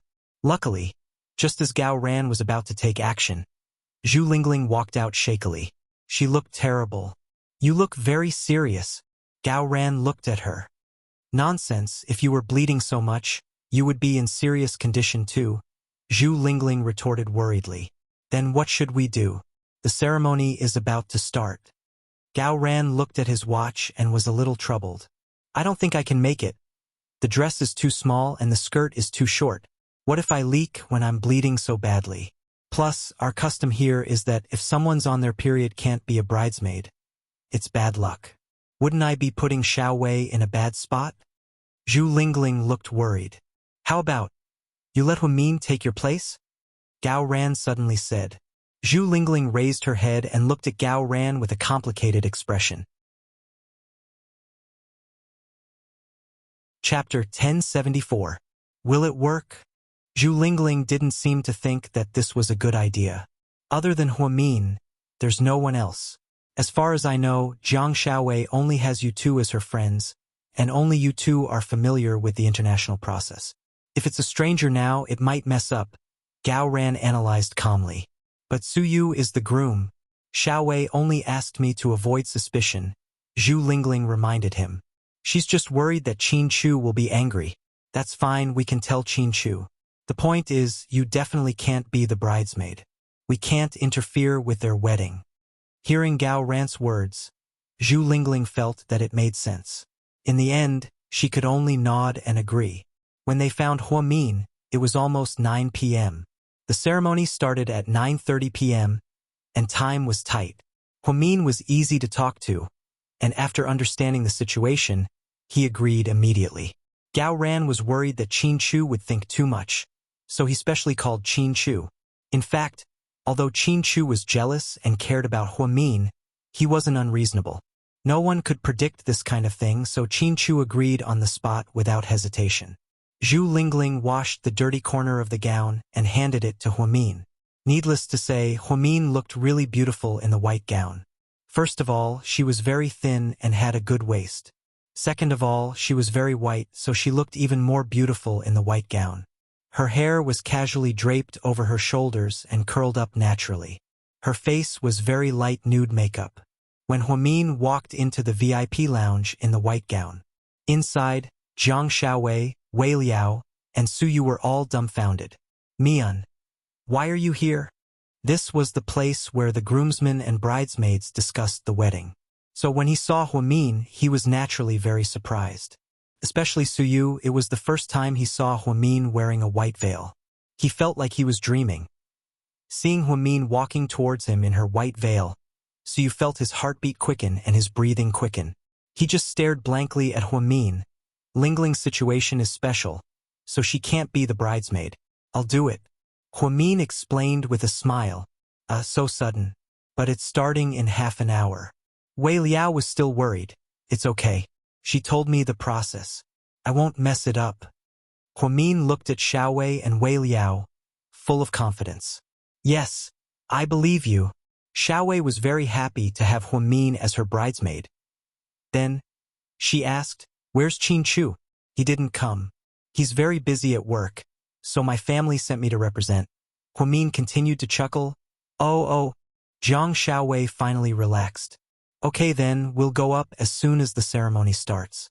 Thank you for your hard work. Zhang Xiaowei intimately held onto Hua Min's hand. Wei Liao turned around and saw that Su Yu was still staring straight at Hua Min. So, he coughed softly and said, Lord Su, are you awake? Huh? What did you say? Su Yu finally came back to his senses. I said, are you awake? Wei Liao laughed. I didn't sleep at all. Don't tease me. Okay? So you could tell that Wei Liao was teasing him and immediately retorted, then I'll have to trouble the two of you. There's still 15 minutes left. Go touch up your makeup a little. I'll go check on the MC. After speaking, Wei Liao held onto Zhang Xiaowei's hand and left the waiting room. Only Hua Min and Su Yu were left in the room. The atmosphere suddenly became awkward. This is the first time I've seen you wear a white dress. Su Yu looked up at Hua Min and said in a serious tone, This is Lingling's dress. It doesn't fit me very well. Hua Min replied with his head lowered. No, it's super beautiful, Su Yu said anxiously. Then, he realized that he was speaking the wrong way and immediately corrected himself. You look good in it too, huh? He turned his head away, not daring to look into Hua Min's eyes. Su Yu, Hua Min gently called out his name. He suddenly felt that this was the most gentle voice in the world. Yes. He looked up. I'm especially grateful for the military doctor. You've had to go through a lot to help me. Hua Min respectfully bowed to Su Yu after he finished speaking. He looked especially formal. With this, Su Yu started to panic. Chapter 1075. Aya, I told you it's nothing. Don't bow like I'm dead. Seriously. Su Yu felt very uncomfortable when she saw Hua Min acting like this. Qin Chu and I are very grateful to you for lending us a helping hand when we were on the brink of death. Also, I heard that you sacrificed a lot to help us. Thank you from the bottom of my heart. I know that you've never lacked anything since you were young, so I don't think there's anything you can ask me for. And I'm saying if, in the future, if I ever need help, just ask. Hua Min, will definitely do my best to help. Hua Min's magnanimous words were from the bottom of his heart. These weren't empty words, nor were they out of courtesy. She really wanted to have the chance to repay Su Yu's kindness. Okay, I just hope that when I go to Southside in the future, Dr. Hua will go easy on me. Su Yu joked. Hua Min burst out laughing as well. Thinking back to Su Yu's days at Southside, it was quite interesting. They bickered and fought all day, but in the end, they became friends. Just then, the host pushed open the door and walked in. Are you the best man and maid of honor? She asked. We are, the two of them replied. Good. Then get ready, it's about to start. Okay.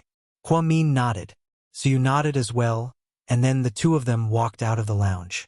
The Wei family's banquet had hundreds of tables. The largest hall on the second floor of the hotel was filled with people. Each table had 8 people densely packed together. It was said that the standard banquet cost 88,000 yuan per table. There were 18 famous dishes, including double-headed abalone and Boston lobster that were flown in from abroad. They were extremely luxurious.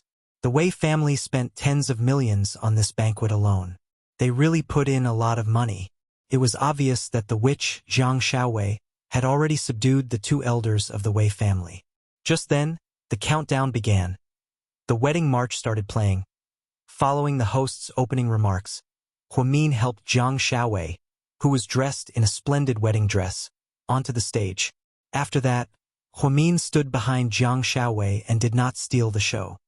Next, let's welcome today's male lead onto the stage. Along with the explosive music, Wei Liao walked onto the stage in a black slim-fit suit. From this perspective, both of them were very good-looking. Hua Min didn't pay much attention to Wei Liao, but today, he suddenly realized that Wei Liao was also a handsome guy. Needless to say, Zhang Xiaowei was a beauty with canine teeth when she smiled. She was a beauty who could transform into a tigress when she was fierce. Groom, today is the most important day of your life. Are you happy to marry such a beautiful and gentle bride? The host asked. Very happy. Wei Liao smiled. Okay, if you're happy, then hurry up and propose. You know how to propose, right? You don't need me to tell you, right? I know, Wei Liao said with a smile as he knelt down on one knee in front of Zhang Xiaowei. He handed her the bouquet in his hand, then held the microphone with his other hand and said, "Honey, will you marry me?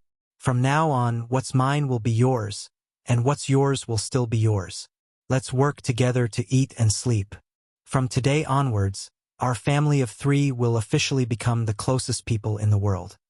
After Wei Liao finished speaking, the audience began to whisper to each other. He had exposed the baby in Zhang Xiaowei's womb.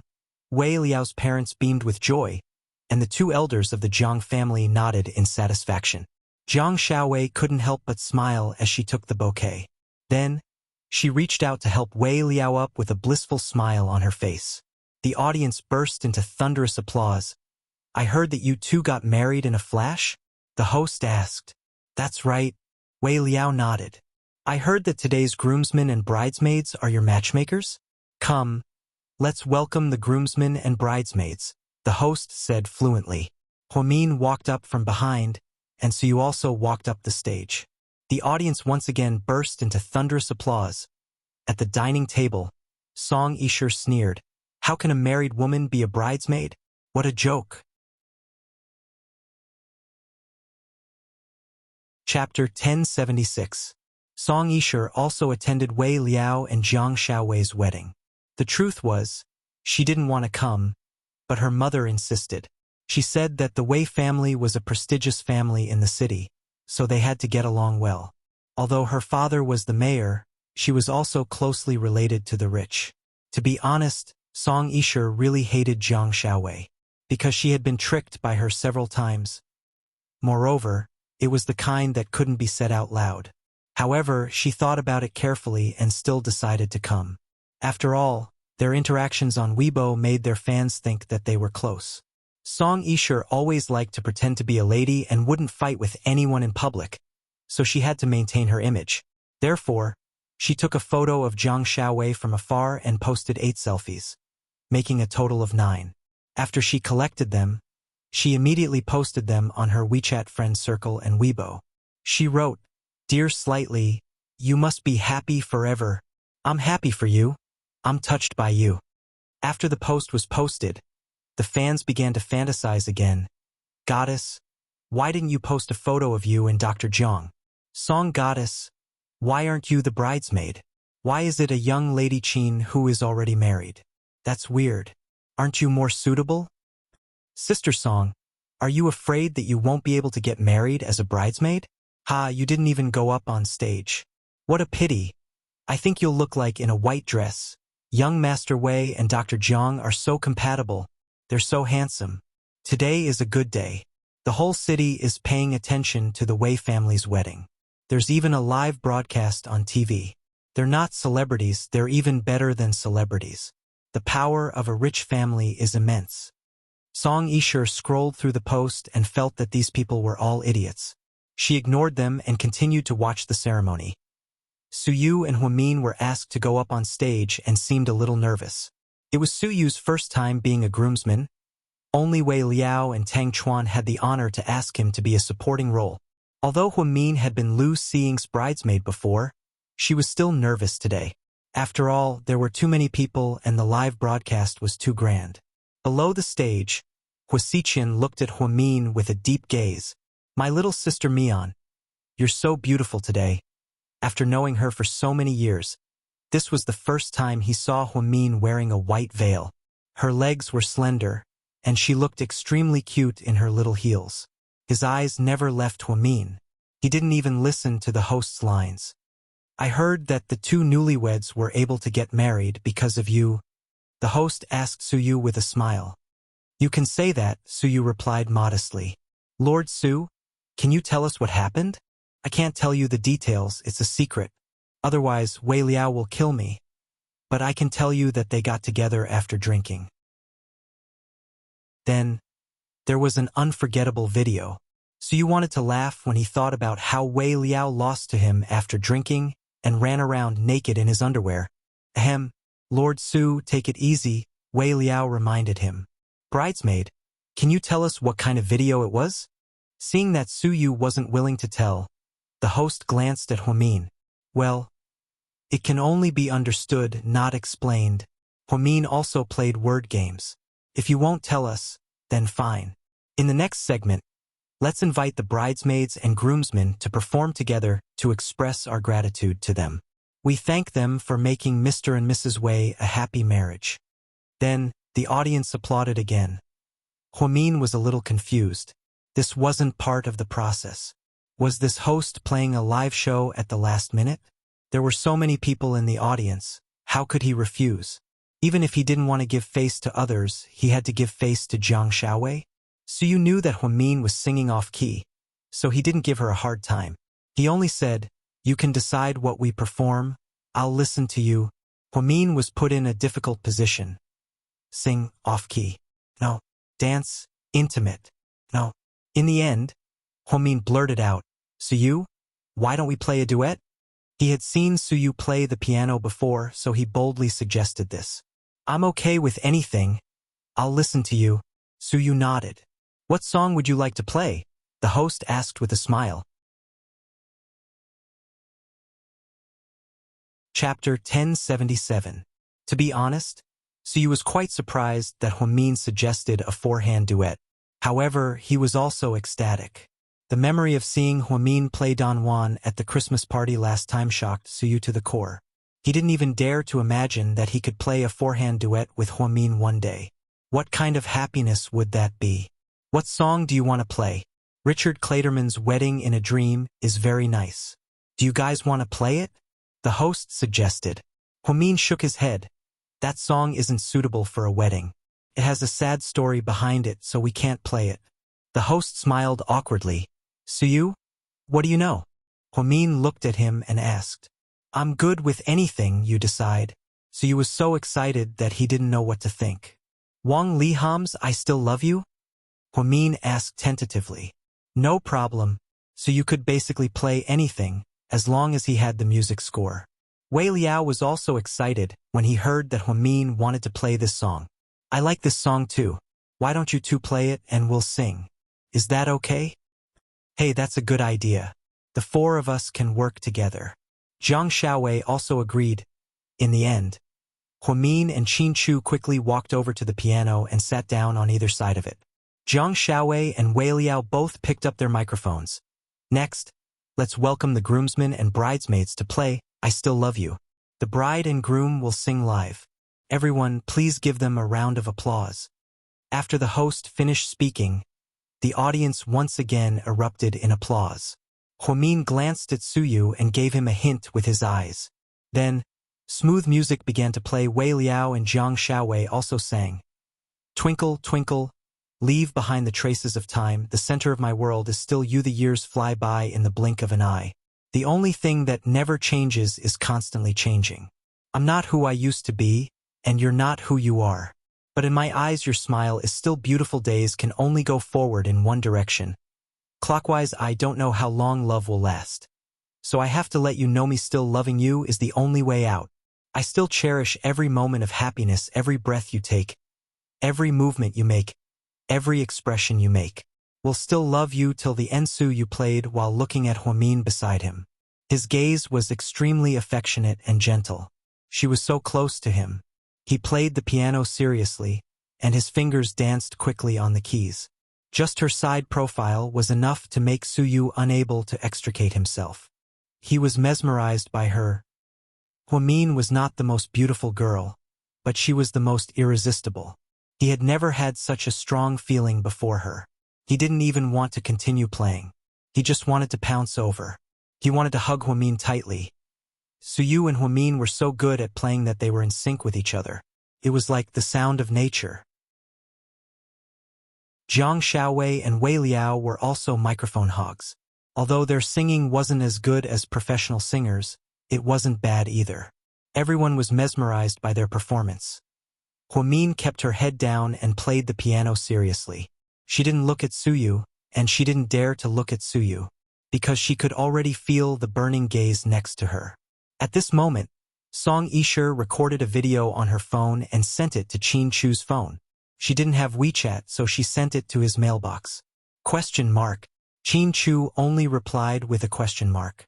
Qin Chu, did you know that Huamin is today's bridesmaid? Song Yisher asked. I know, Qin Chu replied coldly. She's playing a duet with Suyu right now, and everyone thinks that they're a couple. I think that Huamin is a bit too much and it's not fair to you. Do you want to come over and watch? Song Yisher asked again. Chapter 1078. We don't need outsiders to interfere in our business. Qin Chu replied coldly, immediately shutting Song Yisher up. She didn't expect Qin Chu to say that. She thought that Qin Chu would be angry and teach Huamin a lesson. However, instead of complaining, she was slapped in the face. Song Yisher immediately withered. After the song ended, the audience gave them the warmest applause. Suyu and Huamin played well, Wei Liao and Zhang Xiaowei also sang well. Everyone enjoyed a feast of visual and auditory sensations. After Suyu left the stage, he still seemed to be in a daze. This might be the most unforgettable piano piece he had ever played in his life. Because of Huamin and his forehand duet, to him this was the highest honor. Then, the host began to tease the two newlyweds. The bride and groom, please stand back to back. Huamin supported Zhang Xiaowei and helped her hold up the long hem of her dress. Then, he hid to the side. The two newlyweds, please raise your wine glasses, the host instructed. Because Zhang Xiaowei was pregnant, the wine in her glass wasn't wine. Wei Liao's glass was real red wine. Next, I'll ask you a question. If you think it's right, take a sip. Then, the host asked loudly, those who think they're good-looking, take a sip. Zhang Xiaowei and Wei Liao both raised their glasses and took a sip. However, because their backs were facing each other, they didn't see each other's movements. Okay, those who are willing to do the housework after marriage, take a sip. Zhang Xiaowei didn't move at all. Wei Liao hesitated for 3 seconds before taking a sip. Wei Ying burst into laughter. Look at my second brother's useless face. So funny. It seems like everything has its weakness. Second sister-in-law has to deal with him. Wei Ying laughed. Those who want to be the head of the family after marriage, take a sip. Zhang Xiaowei immediately took a sip. Wei Liao raised his hand and wanted to drink it, but he didn't dare. He was really afraid that Xiaowei would chop him up when she watched the wedding video. Ask him to kneel on a durian or something. In the end, Wei Liao did not dare to drink it. What the fuck? I really look down on Master Wei. He doesn't even have the guts to fight for it. Tang Chuan cursed under his breath. Take a sip when you wash your clothes and take care of your children after marriage. Zhang Xiaowei remained motionless as if it had nothing to do with her. After hesitating for 2 seconds, Wei Liao picked it up and took another sip. Everyone burst into laughter. The Wei parents also knew that this was just a joke by the host, so they weren't angry. It added quite a bit of atmosphere to the scene. When you're in love, take a sip when you're on top and 2 when you're on the bottom. After the host said this, the entire audience burst into laughter. Even someone as calm as Huamin couldn't help but laugh. This is fucking awkward. I suspect that this host has a grudge against Master Wei for killing his father. He's really going to play him to death. Ha ha ha. Tang Chuan laughed devilishly. At this moment, Wei Liao took a sip and Zhang Xiaowei took 2 sips. Originally, Huamin thought that since Slightly was so domineering, she would probably choose to be on top with the man on the bottom. However, to his surprise, she didn't. Later, Huamin and Zhang Xiaowei were chatting. She had asked her this question before. Slightly, why weren't you on top during the wedding? You don't seem like someone who's willing to be on the bottom. Because the person on the bottom doesn't need to work, and the person on top is too fucking tired? Zhang Xiaowei's godly reply made Huamin speechless for 10 seconds. As expected of a doctor, everything she said made sense. After messing with the newlyweds, the host turned on his romantic mode. Zhang Xiaowei and Wei Liao both said their vows. Then they exchanged rings. After Huamin was done, she tiredly took off her white veil and put on an elegant yellow dress before walking off the stage. She wasn't sure if it was because she was too tired, or because she was too nervous. She lost her balance and fell down. Suyu reacted quickly and immediately rushed up to support her. This was the first time Suyu touched Huamin's hand other than when they shook hands. He was so nervous that his face turned red. Your face is so red. Huamin looked at him in confusion. After she said this, Suyu's face turned even redder. Chapter 1079. I'm actually feeling so hot. Don't you think it's hot in the house? Suyu asked with a red face. I don't think so. The air conditioner is very good. Huamin didn't give Lord Su any face and kept undermining him. Suyu supported Huamin for a moment and immediately let go. However, this scene was still captured by Song Yisher. She knew that Suyu was interested in Huamin, so she kept trying to catch him. She actually bumped into him. She excitedly sent another short video to Qin Chu. Qin Chu was currently in a meeting with the higher-ups in the conference room.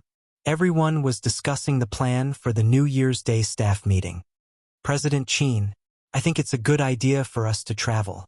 We can go to the Yunding Mountain Resort under our own company. During this season, we can go to the hot springs and relax. A department manager suggested. Qin Chu listened quietly and felt that it made sense. Before she could say anything, she saw Song Yisher send her another photo. It was still in the form of a text message. In the photo, Suyu was holding Huamin's hand. They looked very intimate. If it was someone else who sent it, he might be a little jealous. But if it was Song Yisher, it was a different story. Because of Song Yisher, Qin Chu felt that she had ulterior motives. In the past, because she was Mayor Song's daughter, he would give her some face. Later, he found out that she was shameless. After moving out of Imperial Park, she was still haunting him. When he saw the message just now, he didn't want to talk to her. However, when he saw the video of Huamin playing the piano, he was quite surprised.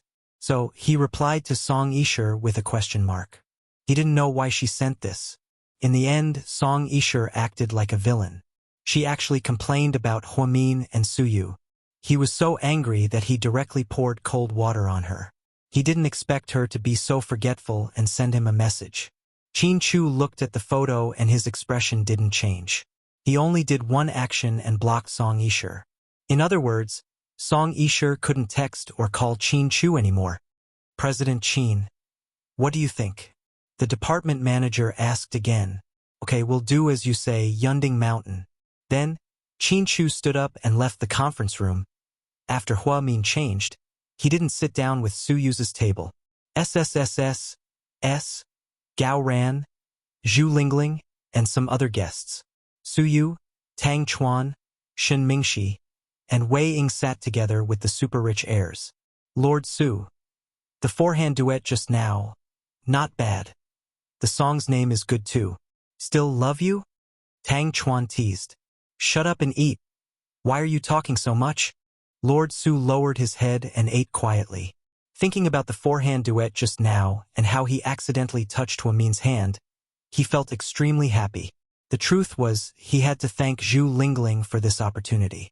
He also had to thank Zhu Lingling's Aunt Flo. Otherwise, Huamin wouldn't have come on stage. Girl, you're awesome. Your performance was awesome. Love you. Zhu Lingling was very proud of Huamin. Awesome? I don't know if my Mr. Qin will flip out. Ha, I'm scared. Huamin laughed. No, your Mr. Qin isn't that petty. Gao Ran comforted him. Sorry, I'm that petty. As soon as the voice rang out, Huamin, Gao Ran, and Zhu Lingling were all dumbfounded. They turned around and saw that it really was Qin Chu.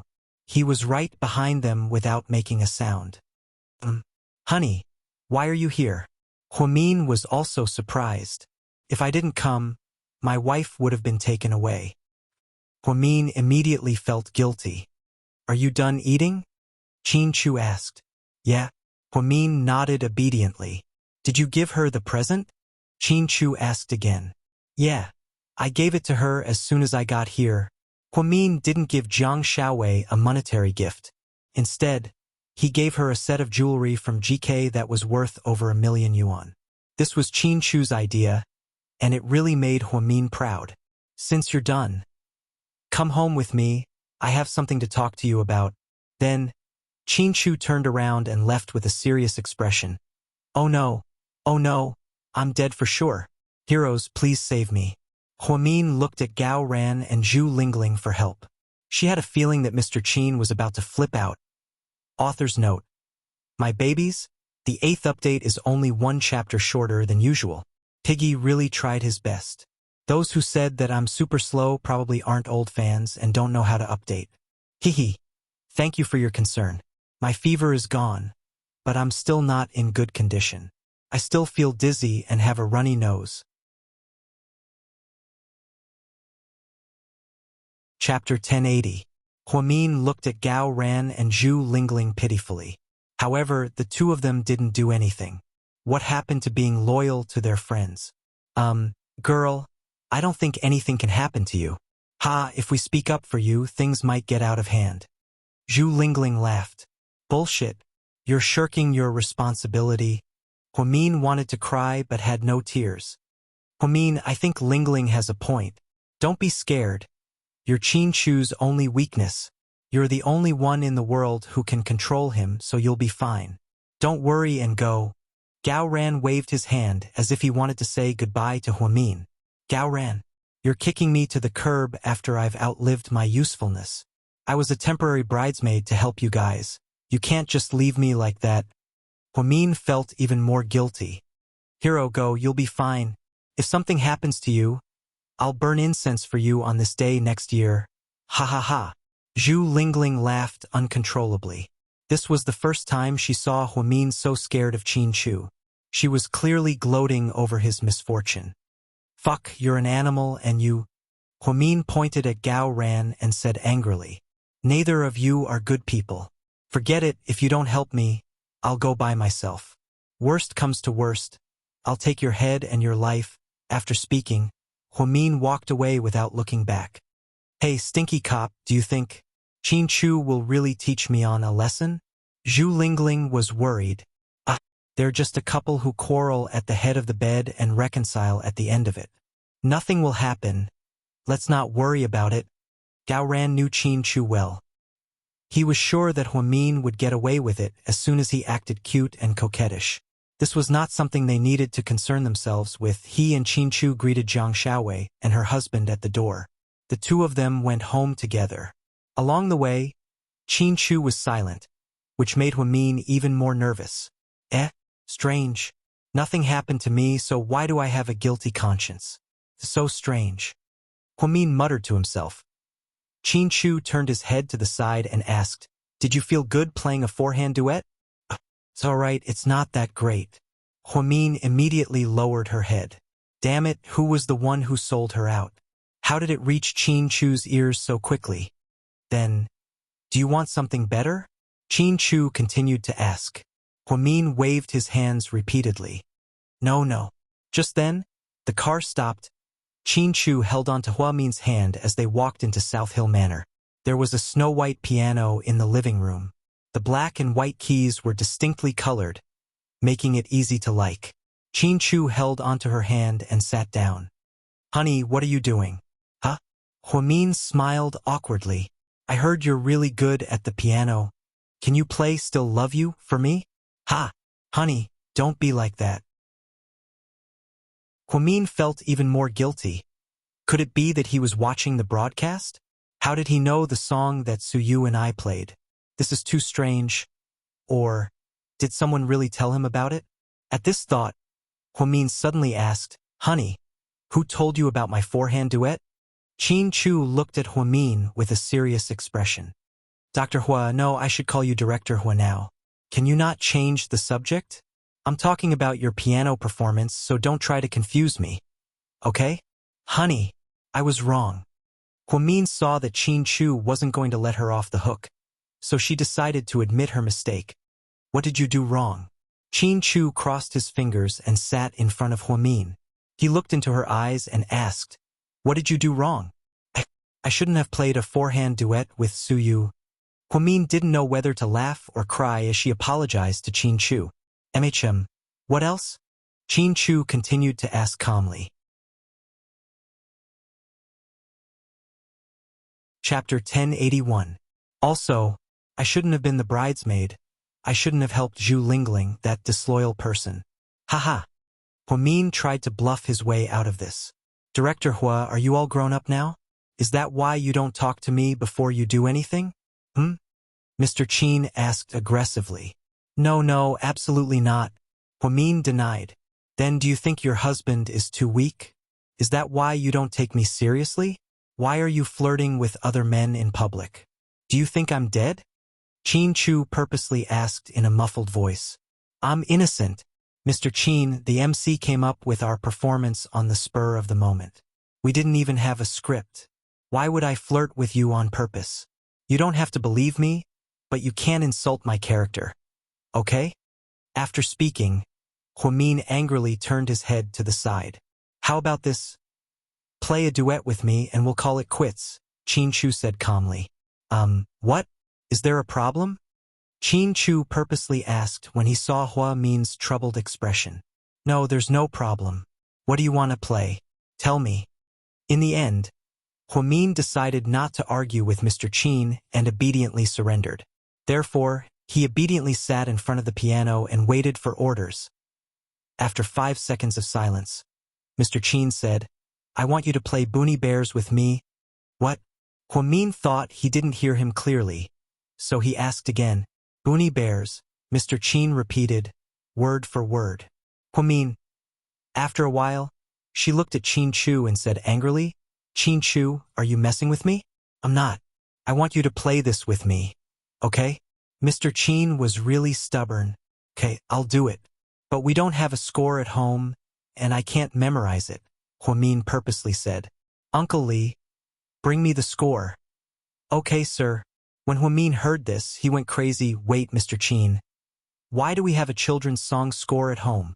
Did you dig a hole for me? Huamin was a little scared. I bought it a long time ago. It's for the baby. Chin Chu's face was calm. Then, Huamin didn't say anything. She and Chin Chu were both sits. Do we really have to do this? Huamian thought it was weird for her to play with Mr. Chin at home. You don't have to play, but Mr. Chin didn't finish his sentence. T-S, T-2, Teet. Huamian decided to let it go. It was just a Boonie Bears. Why don't I play with you?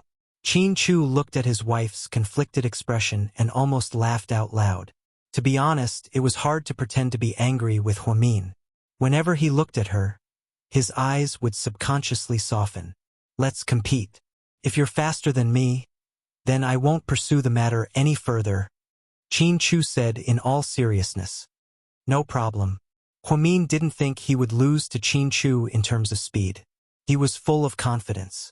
Then, he heard Chin Chu say, I have to play 5 seconds faster than you. Why? Huamin was indignant. Because you're the one who's in the wrong and needs to be forgiven, Chin Chu said matter-of-factly. After hesitating for a few seconds, Huamin gritted his teeth and nodded. Deal. If you lose, you'll be the one to play for the next month. Mr. Chin added another condition. Huamin almost had a mental breakdown when he heard this. Mr. Chin was trying to play her to death.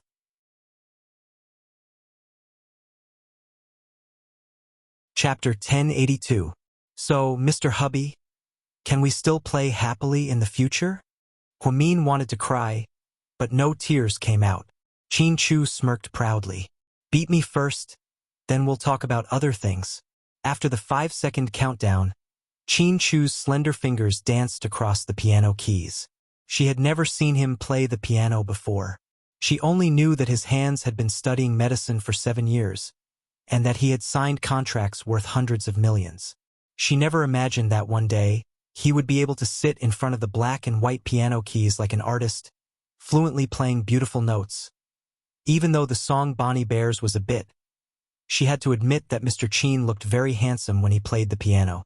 Huamin was stunned. A young lady? It's already been 6 seconds.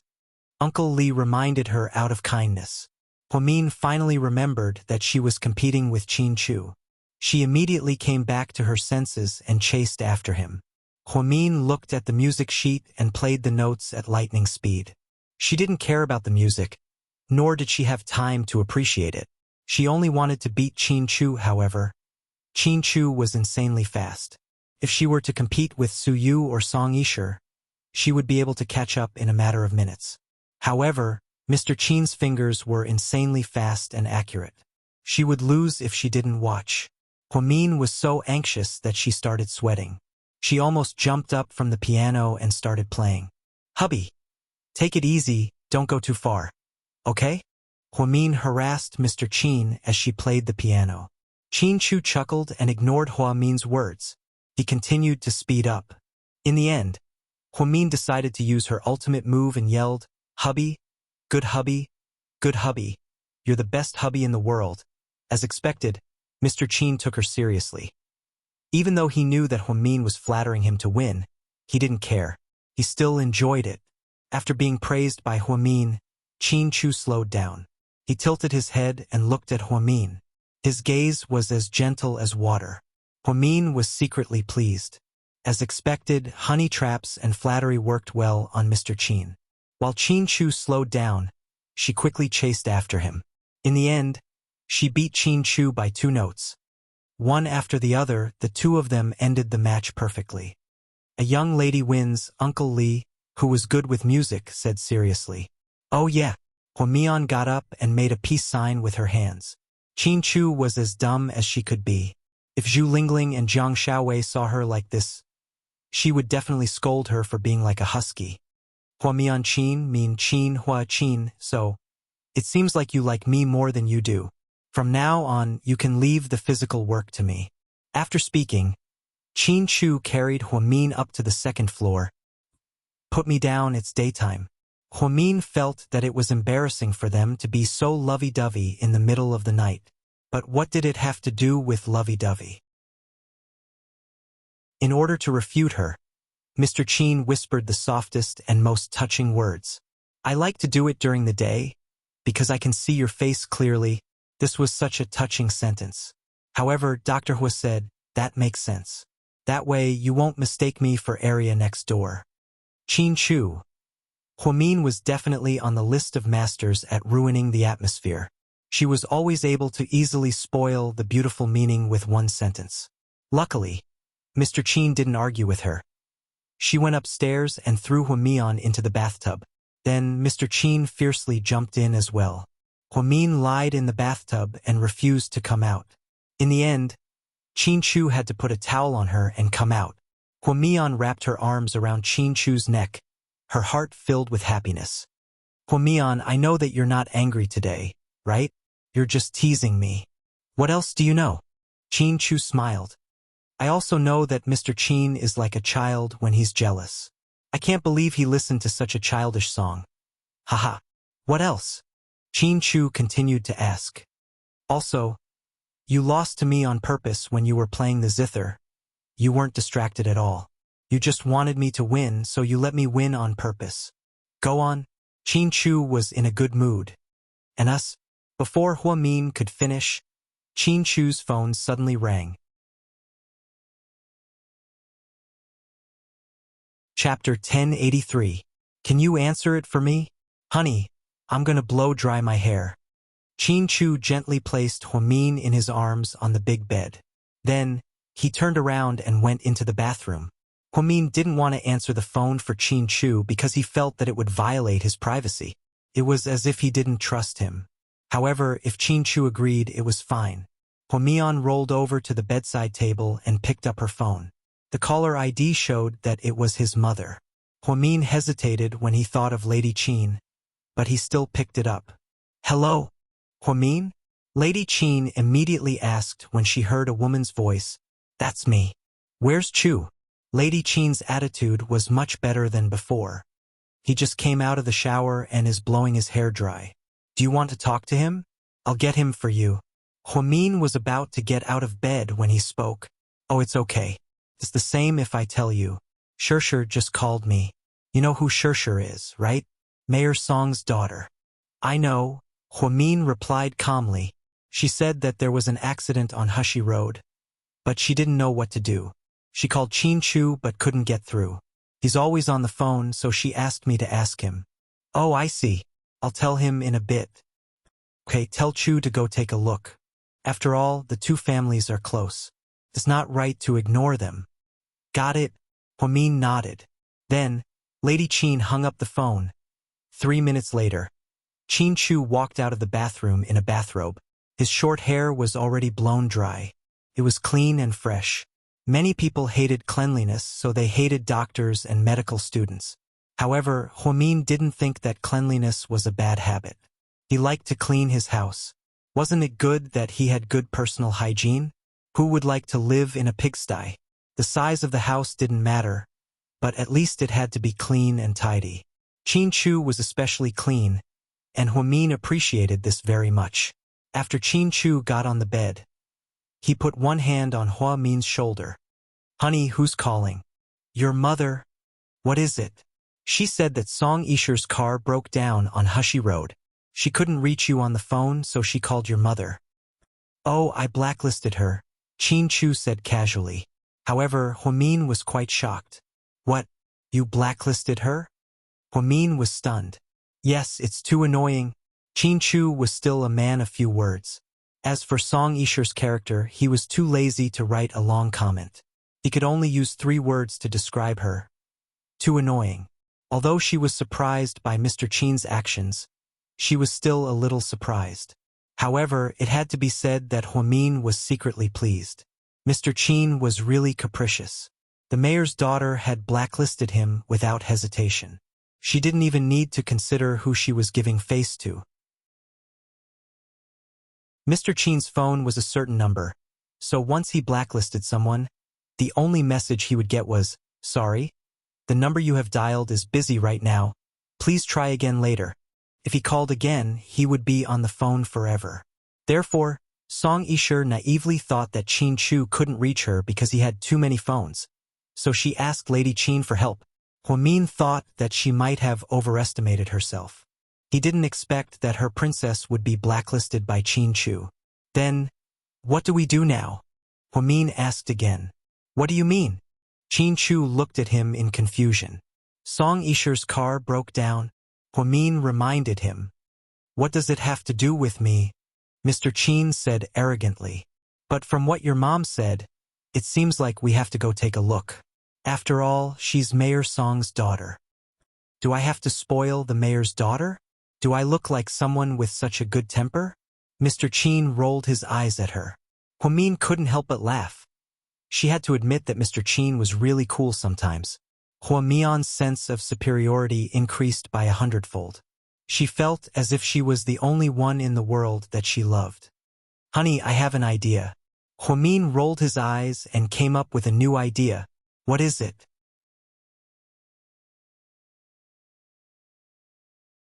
Chapter 1084. We can ask someone from the company to take care of it. That way, people won't talk about it and we won't let her get away with her scheme. Is that necessary? Qin Chu felt that it was impossible to ask someone from the company to take care of it. Was it that important? We still have to save face. We still have to take care of Mayor Song's face slightly. Although Huamin hated Song Yisher to death, she was more considerate of Qin Chu. After all, Mayor Song took good care of the company, so she didn't want to make things too ugly. Plus, Qin Chu's mother just called. If she didn't do anything, what would old Mrs. Song think of her? Old Mrs. Song would definitely think that she was gossiping with Qin Chu again. If that happened, the little bit of relationship they had just built up would collapse. This was one of the things that Huamin was smart about. She would never act rashly without considering the consequences. Every time she did something, she would think of the consequences, including the time when she operated on Qin Chu. She thought of the consequences of her own death. That was why Zhu Lingling said that she was the most rational woman. Jiang Xiaowei said that she was the smartest woman. You don't have to ask me about this. You can make the decision. After Qin Chu finished speaking, he kissed Huamin's forehead gently. Then, he picked up his tablet seriously and looked at the preparation plan for the staff meeting sent by the company. Huamin picked up her phone and made a call. Hello, Yang? I'm Huamin. 20 minutes later, Yang drove his white Volkswagen to Hushi Road. As expected, Song Yisher was still there. She seemed to think that with one call from Lady Qin, Qin Chu would definitely come to save the damsel in distress. But when she saw Yang, her mood immediately soured. Why are you here? Song Yisher asked bluntly with a dark expression. Miss Song, I received instructions from the CEO's wife saying that there was a problem with your car here. Is that true? To be honest, Yang didn't like to come either, but he couldn't refuse a young lady's orders. The main reason why he didn't like to come was because he wasn't a car mechanic. He really didn't know why Miss Song was so strange. Her car broke down, but instead of finding a professional mechanic, she called the president. Mrs. President, are you saying that Huamin sent you here? Song Yisher's tone was very unfriendly. She didn't need to pretend to be a lady in front of a nobody like Xiao Yang. Yes. What a joke. Who does she think she is? Why did she have to make all the decisions? I want to talk to him. Song Yisher was very angry. She thought that Qin Chu didn't know Huamin's actions and wanted to complain. Miss Song, don't you have his number? Yang replied dumbfoundedly. I can't get through. His line has been busy for an hour. Try calling his landline, Song Yisher commanded. That's impossible. Our president's line is never busy at night. Plus, our president doesn't talk much. Basically, he won't talk for an hour unless he's talking to a young lady. But at this time, they're definitely together, so I want to say, is your phone broken? Yang never thought that he would be so smart and be able to make such good deductions. Song Yisher understood what he meant and her face immediately darkened. She picked up her phone and called Qin Chu's number. Sorry, the number you have dialed is currently busy. She slightly furrowed her brows and looked at Yang. Call him. Quick, call him now. Yang took out his phone and called Huamian. However, he quickly hung up after one ring. Miss Song, I can get through, Yang said weakly. So what's going on? Song Yisher had never encountered something like this before, so she didn't quite understand. Our president, he seems to have blacklisted you. Blacklisted?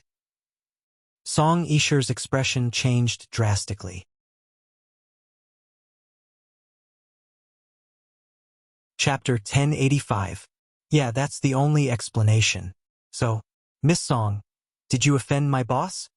Yang actually quite liked Miss Song in the beginning. She was pretty and polite, but later on he realized that she was a little too. No wonder a young lady was jealous. Besides, compared to Miss Song, a young lady was more approachable. She didn't put on airs and even occasionally joked around. Miss Song was different. Although she looked nice on the surface, she was more or less distant. Yang also firmly believed that there was no perfect person in this world, no matter if it was a man or a woman. If she or he appeared too perfect, then it meant that they were hiding some unknown flaw. This type of person was often scarier because they lived in an unreal world. Impossible, it must be Huamin. Song Yisher always thought that she should leave a good impression on Qin Chu. He couldn't have been blacklisted without saying a word, right? Could it be that he was angry at her because of the video today? But if he wanted to be angry, he should be angry at Huamin. She was the one who didn't follow the rules of a married woman. She was already married, but she still flirted with Suyu. Why would he blacklist her?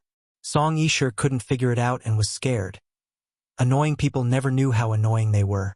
This saying was not an exaggeration when applied to Song Yisher. She didn't look for the reason from herself. Instead, she pushed all the blame to Huamin, who had nothing to do with it. Miss Song, let me check your car for you. Yang felt that it wasn't a good idea to just stand there in the cold weather. Song Yisher was different. She waited for more than an hour at a roadside cafe. Even when she came out, she was wearing a white mink coat, which kept her warm. No need, you can go back. Song Yisher coldly refused. Was there really something wrong with her car? The answer was yes. However, the reason why she asked Qin Chu to come was obvious. It was definitely not to repair the car. Moreover, Qin Chu was not a car mechanic. Then there's no need for me. I'll leave now. Yang was overjoyed. Let's go. Wait, Song Yisher suddenly said. What is it, Miss Song? Yang paused. Can I use your phone? Song Yisher stretched out her hand as if it was only natural. Although Yang was reluctant, he didn't refute. She picked up Xiao Yang's phone and dialed Qin Chu's number.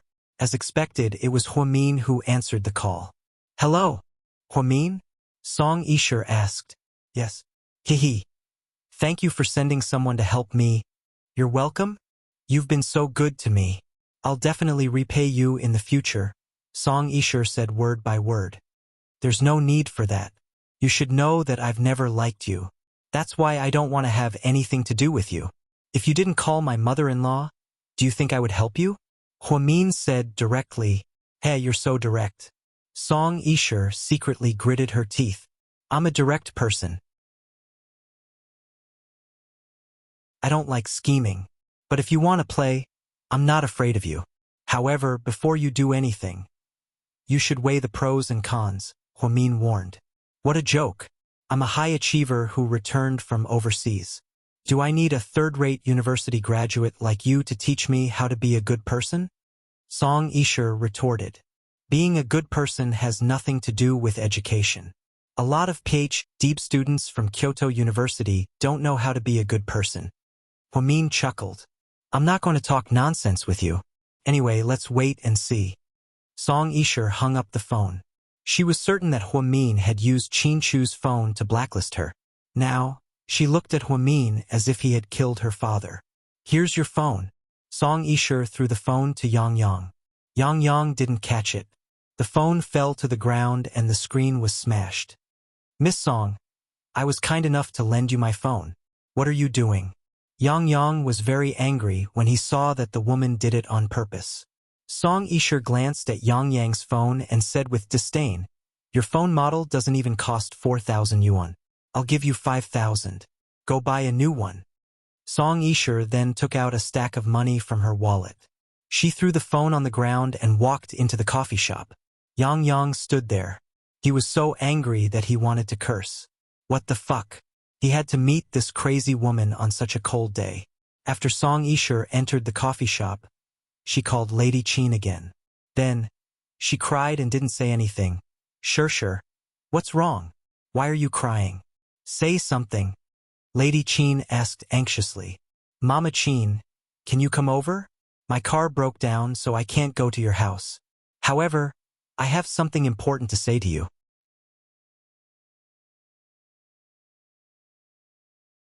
Chapter 1086. Okay. Where are you right now? I'll ask the driver to take me there. Lady Qin's heart softened. After all, she had liked Song Isher for a long time. Even though Qin Chu had his surgery and questioned her words, she still had some feelings for her. 30 minutes later, the Qin family's driver drove Lady Qin to a coffee shop on Hushi Road in a black Bentley. When she walked in, Song Isher's eyes were red from crying. What's wrong? Why are you crying like this? My child? Lady Qin was quite surprised. Song Isher had been hanging out with Lady Qin ever since she came back to China. Lady Qin had never seen her cry so hard, so she was quite shocked. Mama Qin, Qin Chu blacklisted me. I suddenly couldn't get through to his phone, Song Isher said with tears in her eyes. Then, she picked up a tissue and continued to wipe her tears. She tried to make it seem more real. That's impossible. Why would Chu blacklist you for no reason? Lady Qin obviously didn't believe her. I don't believe it either. Nothing bad happened between Qin Chu and me. At first, I didn't know about it and naively thought that his phone was busy. How stupid am I? Later, I used someone else's phone to call him and found out that I was the only one who couldn't get through. Sob.